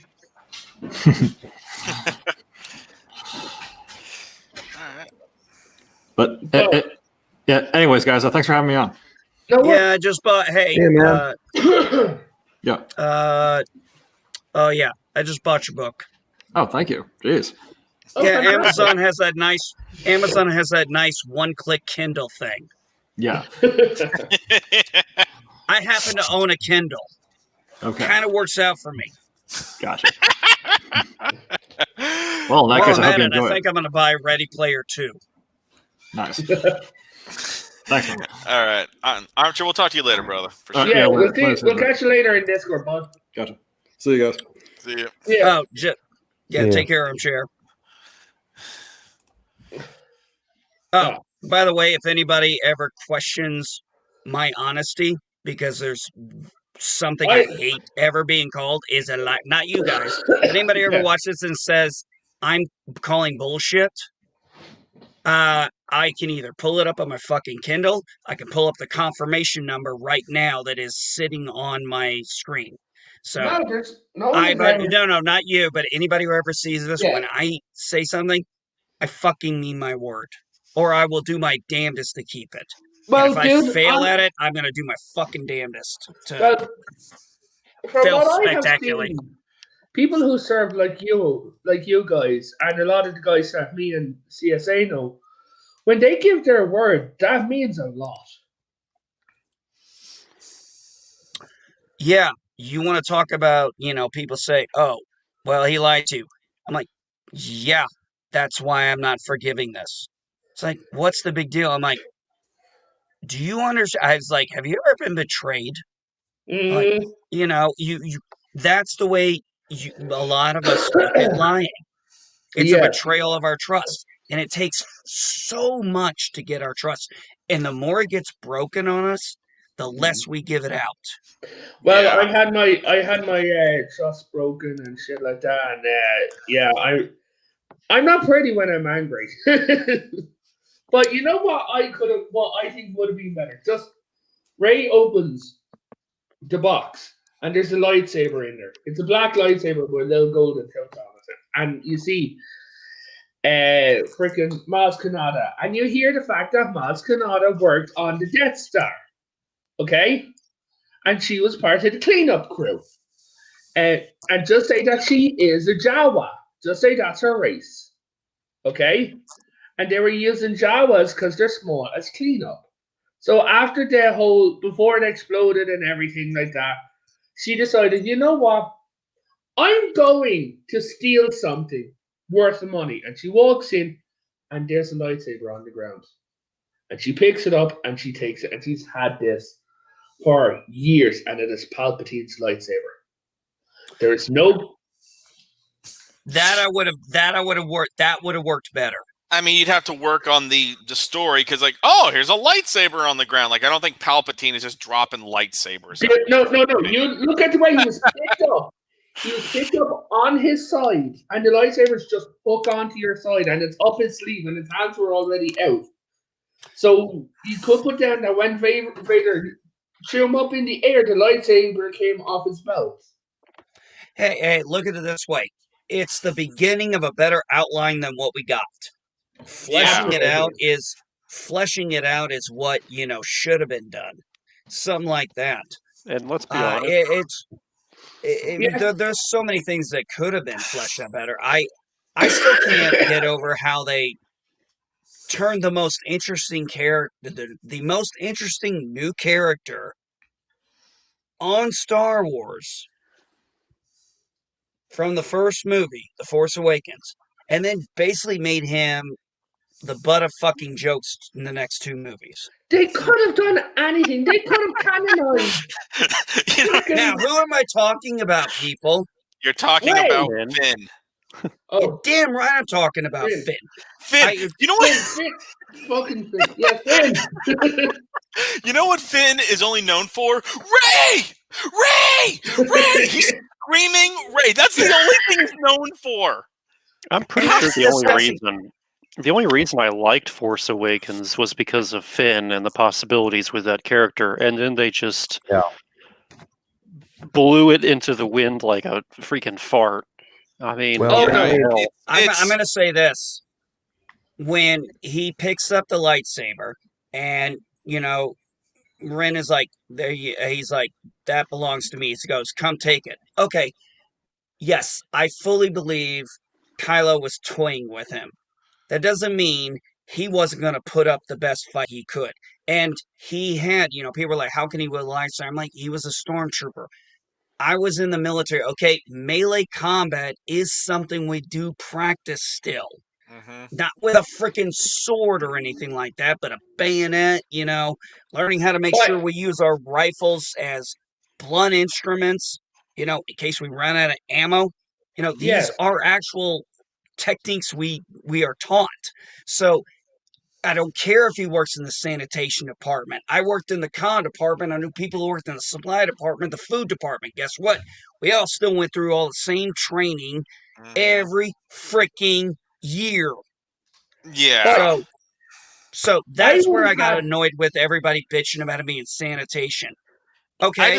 I mean, sanitation was just out of the blue. That's like, wait, what? Like, that was my thing. Like, okay, you're in sanitation, whatever. But the fact that you actually created a sanitation department, that was one of those things where I'm just like, that didn't bother me. Hey, in your high school, who had more keys? Principal or the janitor?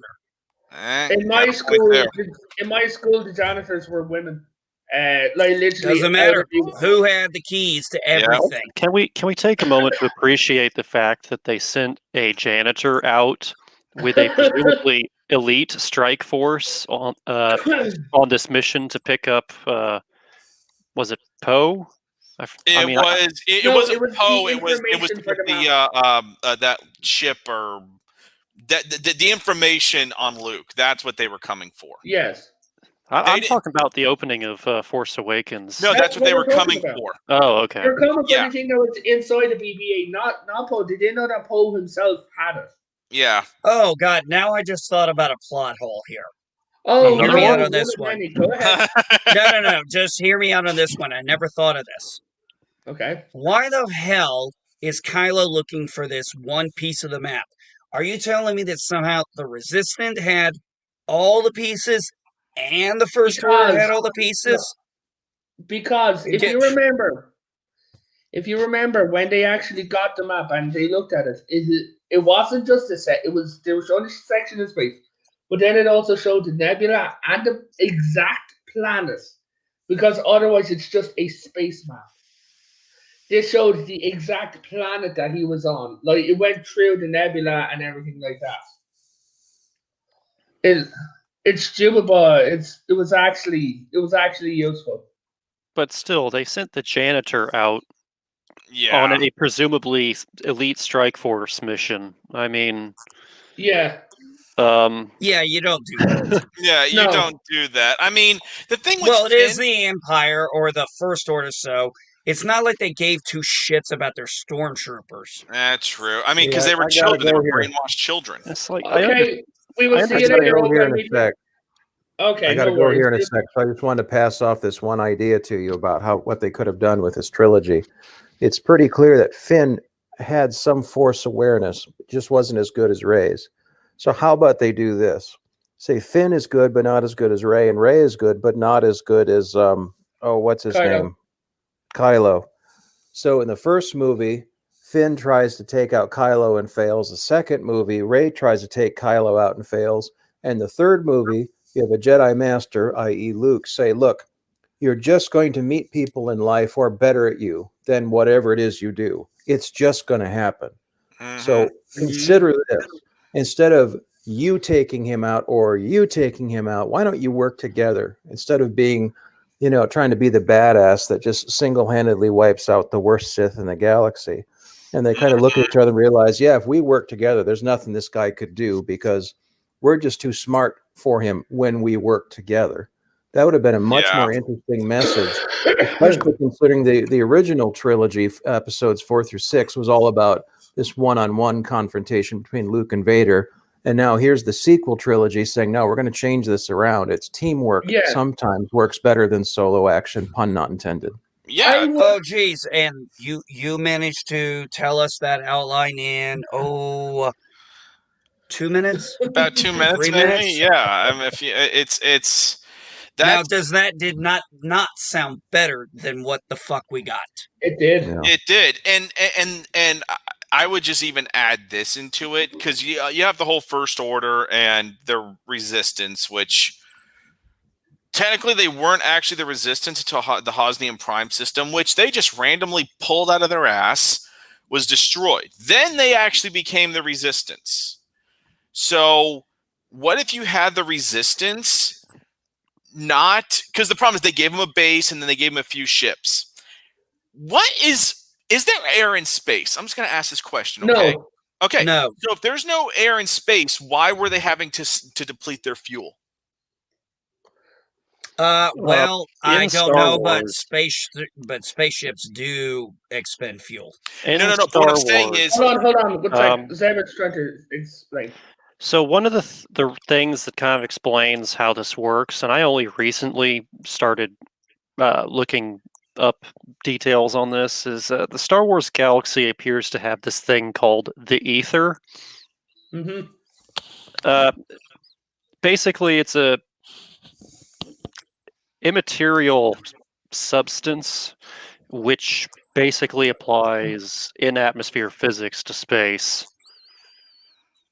So this is why if you go through some of the expanded universe books, you'll find references to things like the ethereal rudder on Mhm. starfighters and stuff like that. And like I said, it's basically just some substance in the Star Wars galaxy which makes Yeah. Which changes the nature of the vacuum. That's simple explanation. Yeah, I mean, what didn't make any sense to me is because I'm a I'm a huge ship guy. Like, I don't care what franchise. I hate Discovery, but I love some of the ship designs. I do. You're I love drunk. them. You know, and with this, what this whole thing bothered me with the sequel trilogy is there was nothing original when it came to ships. Tell me one original design that they came up with. Everything was based on something previous. I know, and that was annoying. The only ship that I found interesting enough, and we got maybe a minute's worth of actual screen time, was kind of almost looked like a hammerhead ship, kind of. It was a ship we had never seen before in Star Wars. It was not based on anything else, and it was like a background ship. The Hammerhead Corvette. No, it wasn't. It wasn't the Hammerhead Corvette. It was something else. I forget what it was called. I'd have to look it up again. But my whole thing with the sequel trilogy is they weren't very original in their thinking. Because if you have the Resistance, why not go back to the whole days of like espionage and whatnot? Because that's the whole point of the Resistance. And I think that's what Andor is actually going to be about. The spying and the espionage side of it. Who? And I enjoyed that character in Rogue Andor. Yeah, I enjoyed that character in Rogue One. I really did. So yeah, I'm looking forward to seeing this. This is where I'm going to be the little rain cloud here and admit I'm one of those people who saw Rogue One and walked out of that theater going, I didn't like that movie at all. But yeah, my best friend was the same. She said, yeah, I mean, but my that's best the friend beauty of turned it. around to me and said that movie should not have existed. There was no reason for it to exist. Yeah, I mean, that's the thing, Pike. We can disagree on it and not want to pull guns on each other. That's the beautiful thing about actual fandom. Here, I'll give you an unpopular opinion. I really enjoyed Solo. Very much enjoyed it. I very much enjoyed it. I mean, I have not seen Solo. I enjoyed it. I actually enjoyed it. Here's a couple things I like, but I like to add context to stuff. So let me tell you, here's why I liked it. One, I liked it, it was nice to see the origin meeting of Chewbacca and Solo. I liked that. I also like the fact that, unlike the sequel trilogy, it felt like Chewbacca was there for a freaking reason and not just a window dressing in the background. Because that's what he felt like to me in the entire sequel trilogy. I felt the friendship felt genuine. I know Alton Ehrenreich did not sound exactly like Harrison Ford. I get that. I know. I understand. I'm totally fine with that criticism. But I always found his movements, his look, his a bit of demeanor, there were shades of he took the time to learn this character. So he is doing the best he can with what he got. I personally feel that the disgust and anger from The Last Jedi and this movie coming out just 6 months later, this anger was still fresh. And I felt it got taken out on Solo. Now, I'm not going to say anybody's criticism of it is wrong. You could have seen the movie, not liked it. Get that. I just think there's a little bit more to it sometimes. I think some people may hate it just because like we've seen. Some people are just going to hate because it's Disney. It's like, they're going to hate it just because it's Disney. They're going to be like, I'm not going to watch The Mandalorian. Fuck that baby Yoda. Oh, who gives a shit that Luke showed back up? He's just going to turn into what you hate in The Last Jedi. I'm like, can't you just let us enjoy a moment? We're not asking you for anything more than that. We're just like, this is something we wanted to see. Why can't you be happy for the fact we got to see something we want? I mean, you're all telling us we're so stupid we can't figure out why the hell you love something, but you can't give us context to it. You're like, oh, you're just ignorant. You just don't get art. But it's like, well, this was just fan service, you fucker losers. Oh, he's still going to become this. Like, you're really missing the entire point of I haven't seen. I that. am wondering something. I am wondering something. Do you think that there is a civil war going on behind the scenes in Lucasfilm for struggling to fandom? I mean, between Kennedy and Filoni, and I'm not talking about the level of like Doomcock saying, "Oh, these are getting kicked out this week and next week." No, it happens. But I'm saying between the guys doing the TV show and Kennedy and her cronies, do you think there's still camps going on? Can I answer Go this real ahead. quick? Because I'm going to give a kind of an opinion that maybe people don't think. This is a business corporate structure. These Yes. people have been in this particular franchise for a very long time. Kathleen Kennedy is going to leave at some point. Yes. When? Don't know. Now, how much control? When you ask about the Civil War, let's think about this. Just because Lucasfilms is called Lucasfilms, remember, there are branches out there in Lucasfilms. The movies are going to be under one department because it's a movie. It's a mostly temporary department. You're going to eventually tear everything down. Most of these people are going to go away, yada, yada, yada. TV series, much longer. You've got to maintain a longer audience. You have to make out the schedule. What's our plan? Well, obviously they figured out something where they're like, okay, we're gonna try out with this, the Mandalorian. We're gonna go Western style. We get to a second season. They did good with it. They were like, okay, first season, major success. Okay, we got some ideas for the next 8 episodes. We got some other things coming down the pipe we want to try. What do you think? Also, many people like me, especially, were happy that we got that last season of the Clone Wars. Thank you, Disney Plus. Thank you for realizing you fucked up there. Because that is great. I love it. I don't care that the last few episodes are Revenge of the Sith from Ahsoka Tano's perspective. I thought that actually fit. Because I was like, well, how would you do this? And then when we saw it with Rex and her, I was like, Yeah. damn! Like, Yeah. I mean, good on you. I do got a little criticism on those last several episodes. Like it's nothing major, but like for me, when like it's the Siege of Mandalore, like when you think of siege, you're thinking of mass battles. You know, you're thinking, what do we get? It's basically a strike force versus a few, maybe 100 Mandalorians at most. It's like it's not really much of a siege, more than a skirmish. Like to me, like I was expecting epic, like grand, like when they invaded Geonosia, the second invasion of Geonosia, something on that scale of like multi-episode, like nonstop. What about the fight at Coruscant? You going for like a fight at Coruscant? Kind of like something kind of like I want like an epic grand scale, because when you put Siege of Mandalore, the word siege has certain connotations to it, certain images that are in your mind. We didn't get that. That was a big problem for me. Really, the rest of those last several episodes I thought were incredible, especially when Ray Park came back and did motion capture for Darth Maul in that episode. So everything Darth Maul did, Ray Park was actually doing wearing a motion capture suit, which I thought was incredible how they did that, because it made that fight, it added a level of weight to it. Guys, wasn't me. Saw the Darth Maul that we knew from episode 1, the badass that he was. Was it me or was Darth Maul a little scared? Yes. Scared or scary? No, scared. Scared. Scared. He was, because remember he had also he was Palpatine's right hand man. Yeah, and then he got screwed over.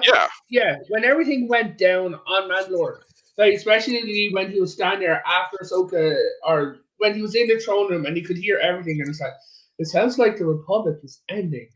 It literally, to me, it sounds like a guy who was. It sounded like a guy who was actually a little scared. Like he had, oh shit, what the fuck is going on running through his head. Trying to Oh figure out. yes, there was that. Yes, I can see where you're going with that. I hadn't thought about it in a while, but yeah, I'm thinking about when you said I think the Republic is ending. Yes, I think there was a little element of scared there because I don't think he knew what was coming. He didn't know how strong Vader. He didn't know about Vader at that moment. Yeah, he We knew of don't even know. Anakin, but that was it. Yeah, Anakin, Yeah. but Anakin is not Vader at this No. point. Well, I'm sorry. To Anakin them. and Vader are only known to be the same person by, as far as we know, Yoda and Obi-Wan, because I doubt very much they told anybody else. I think Ahsoka pieced it together, though. No, Ahsoka found no. out in Rebels. No, Yes. Ahsoka did not find out in Rebels. She doesn't know who She Luke did. is. No, she No. does. In Rebels, Oh, she finds out sorry, He's no, Anakin. he's Anakin. Yeah. Yes, that she finds Yeah. out. Oh, But she Luke. never finds out about Luke. No, And no, this no. is the thing. I like how they did this in Mandalorian. With he goes, "Are you a Jedi?" I am. Nobody asks him his name, and I thought that was good because if he said, "My name is Luke Skywalker," Bo-Katan, Clone Wars veteran, knows the name Skywalker. Yeah. She's gonna know that name, and then that would just have brought up a whole bunch of dialogue that I That's a think good if point. they had done that would have taken away from the beautiful moments we got. Yes. Yeah. And there are times that's why I say some people are like, "Why didn't they ask? Why didn't they do it?" I'm like, that would have. I'm like, I told people like it would have taken away from the beautiful moment. It would But have then taken away from the again, score, yeah. the But music, what? the emotion. Let's be honest. This is a show that in 16 episodes made us give tearful emotions about a guy we've seen barely anything of his face and his love for what is a puppet. Yes. And we cared. We Did fucking you cared. did you see? I know he can be a bit of a dick, but did you see the actor actually talking about the puppet? And when he said, "I'm going to miss the little guy," he actually meant it. That he misses the puppet. So when he spent so much time around and things like that, he said, "I miss the little guy." Well, let's be honest. I mean, come on. You want to talk about what this little guy meant to a lot of us? 42-year-old fat man. This is what my 41-year-old fat man. This is what my wife got me for Christmas. And I Dude, I want absolutely one of those. loved it. When I I absolutely get- got teary. I got teary-eyed when I fucking opened want this. that. I fucking want that. But okay, so what I would do, and this sound I had this idea and I don't know how stupid it sounds, but I love this idea. You have a flashback, maybe you do one episode or whatever, right? But you have this flashback to a few minutes long. You see Ahsoka meditating. The day that the Death Star's destroyed, Ahsoka's somewhere else. Nowhere near, she's just meditating. Vader dies, and then Ahsoka opens her eyes, and you see Anakin stand in front of her, and he's like, "Hey, Snips," and she's just sitting there silently looking at the Force Ghost, and he's like, "I'm sorry for everything." He said, "I fell to the dark side. I was hurt." He said, He goes, "I'm going to try and make up for it the best way I can," and she just looks and she goes, "Bye, Sky Guy," and goes, he goes, "Thank you for being my Padawan," and she goes, "Thank you for being my brother," and then he just fades away. Oh, God, that would be so good. Okay. We could say, okay, that can never happen. But let's be honest. We just got freaking Luke Skywalker back. Yes. So, Hayden Christensen and Rosario Dawson, this could work. This could work now. They just showed us that shit could work. Yeah. And you know what, Revan? That would be a fucking beautiful flashback in would. the Ahsoka series. That is freaking... Actually, Revan, you need to get on Twitter, type that up to Jon Favreau. I fucking Please will. do it because I'm not going to be able to. I need you to go do that. Just say, "Hey, here's an idea. I just want to throw it out there." Yeah. Probably won't see it, but who gives a shit? It's Who just gives a too shit? good I'm an gonna- idea. Yeah. Yeah, I've been playing with that idea because I was there one night. I was in there and I was talking to my cousin. My cousin was feeling bad, right? And we were there just talking Star Wars and shit like that. And we were talking about, if we could meet one of our ancestors, blah, blah, blah. And it got to, what if Ahsoka met Anakin? And it's like, but how long would it have to be? Like, we wouldn't have him showing up and goes, no. He could literally show up sitting in front of her. You don't have to even show up like as big, glorious Anakin. He could literally be a broken guy sitting down in the Vader costume with his hair, just sitting there before he switches over. You could have it anyway in either his Jedi robes or still wearing the Vader robes. And when she says to him, "Thank you for being my brother," the camera pans back and he's now wearing the Jedi robes that we see at the end of episode 6, and it turns out that's where he was from when he died as Vader to episode 6. Oh, that would be a freaking killer continuity tie-in. Be a killer retcon. That is a retcon right there. That is how you retcon, buddy. Yes. That's how you make sense of things. Like, hey, this is where he was. But that would work. I think that would work. For 2 hours and 10 minutes, guys, and I'm going to call it an end here. Damn, dude, I actually made it the whole time. I'm amazed I'm still up. Dude, I am so tired, but I was having so much fun. Yes, hold on. But I would like to thank everyone for who showed up and listened to us lose our train of thought so many times. We had a train of thought once. Damn it, I lost count of my hairs on my beard. Yeah, well, pretty much. But so thank you all. Everyone, please like and subscribe and hit the bell notification.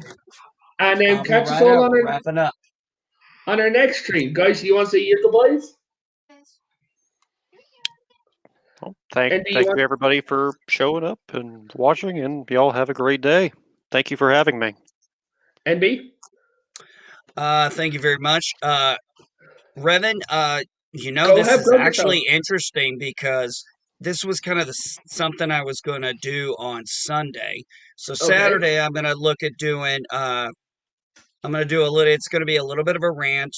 If you guys want to show up, you, Revan, or, Revan, I know you've been coming on with me and Jack. It's going to be like, I'm sick. It's literally going to be, stop telling us what stop telling us what Star Trek always meant. Yes. NB. Because I am sick of that shit.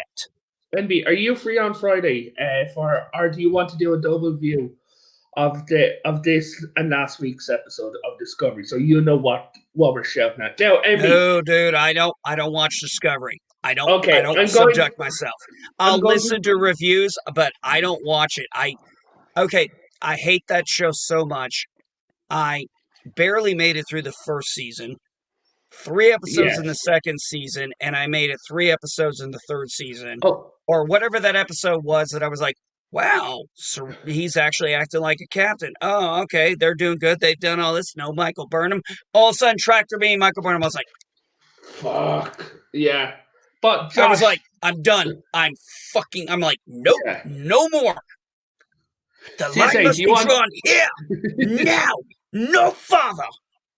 CSA, do you want to say your goodbyes and plug the Common Man cast? Pokes with a stick. Hey, CSA! Seems he's muted at the moment. Well, I think he said he had something he had to do. I don't know if he got a phone call or something. Possibly. I'd say he's busy at the moment. So I'll just do his plug for him. So his name is CSA. He's one of the guys over on the Common Man cast. Go give them a like and subscribe. They're a great bunch of nerds. They lose their train of thought as much as we do. And yeah. So thanks everybody for showing up. And you all have a great night and stay safe. Peace out. Peace and long life. Thank you very much.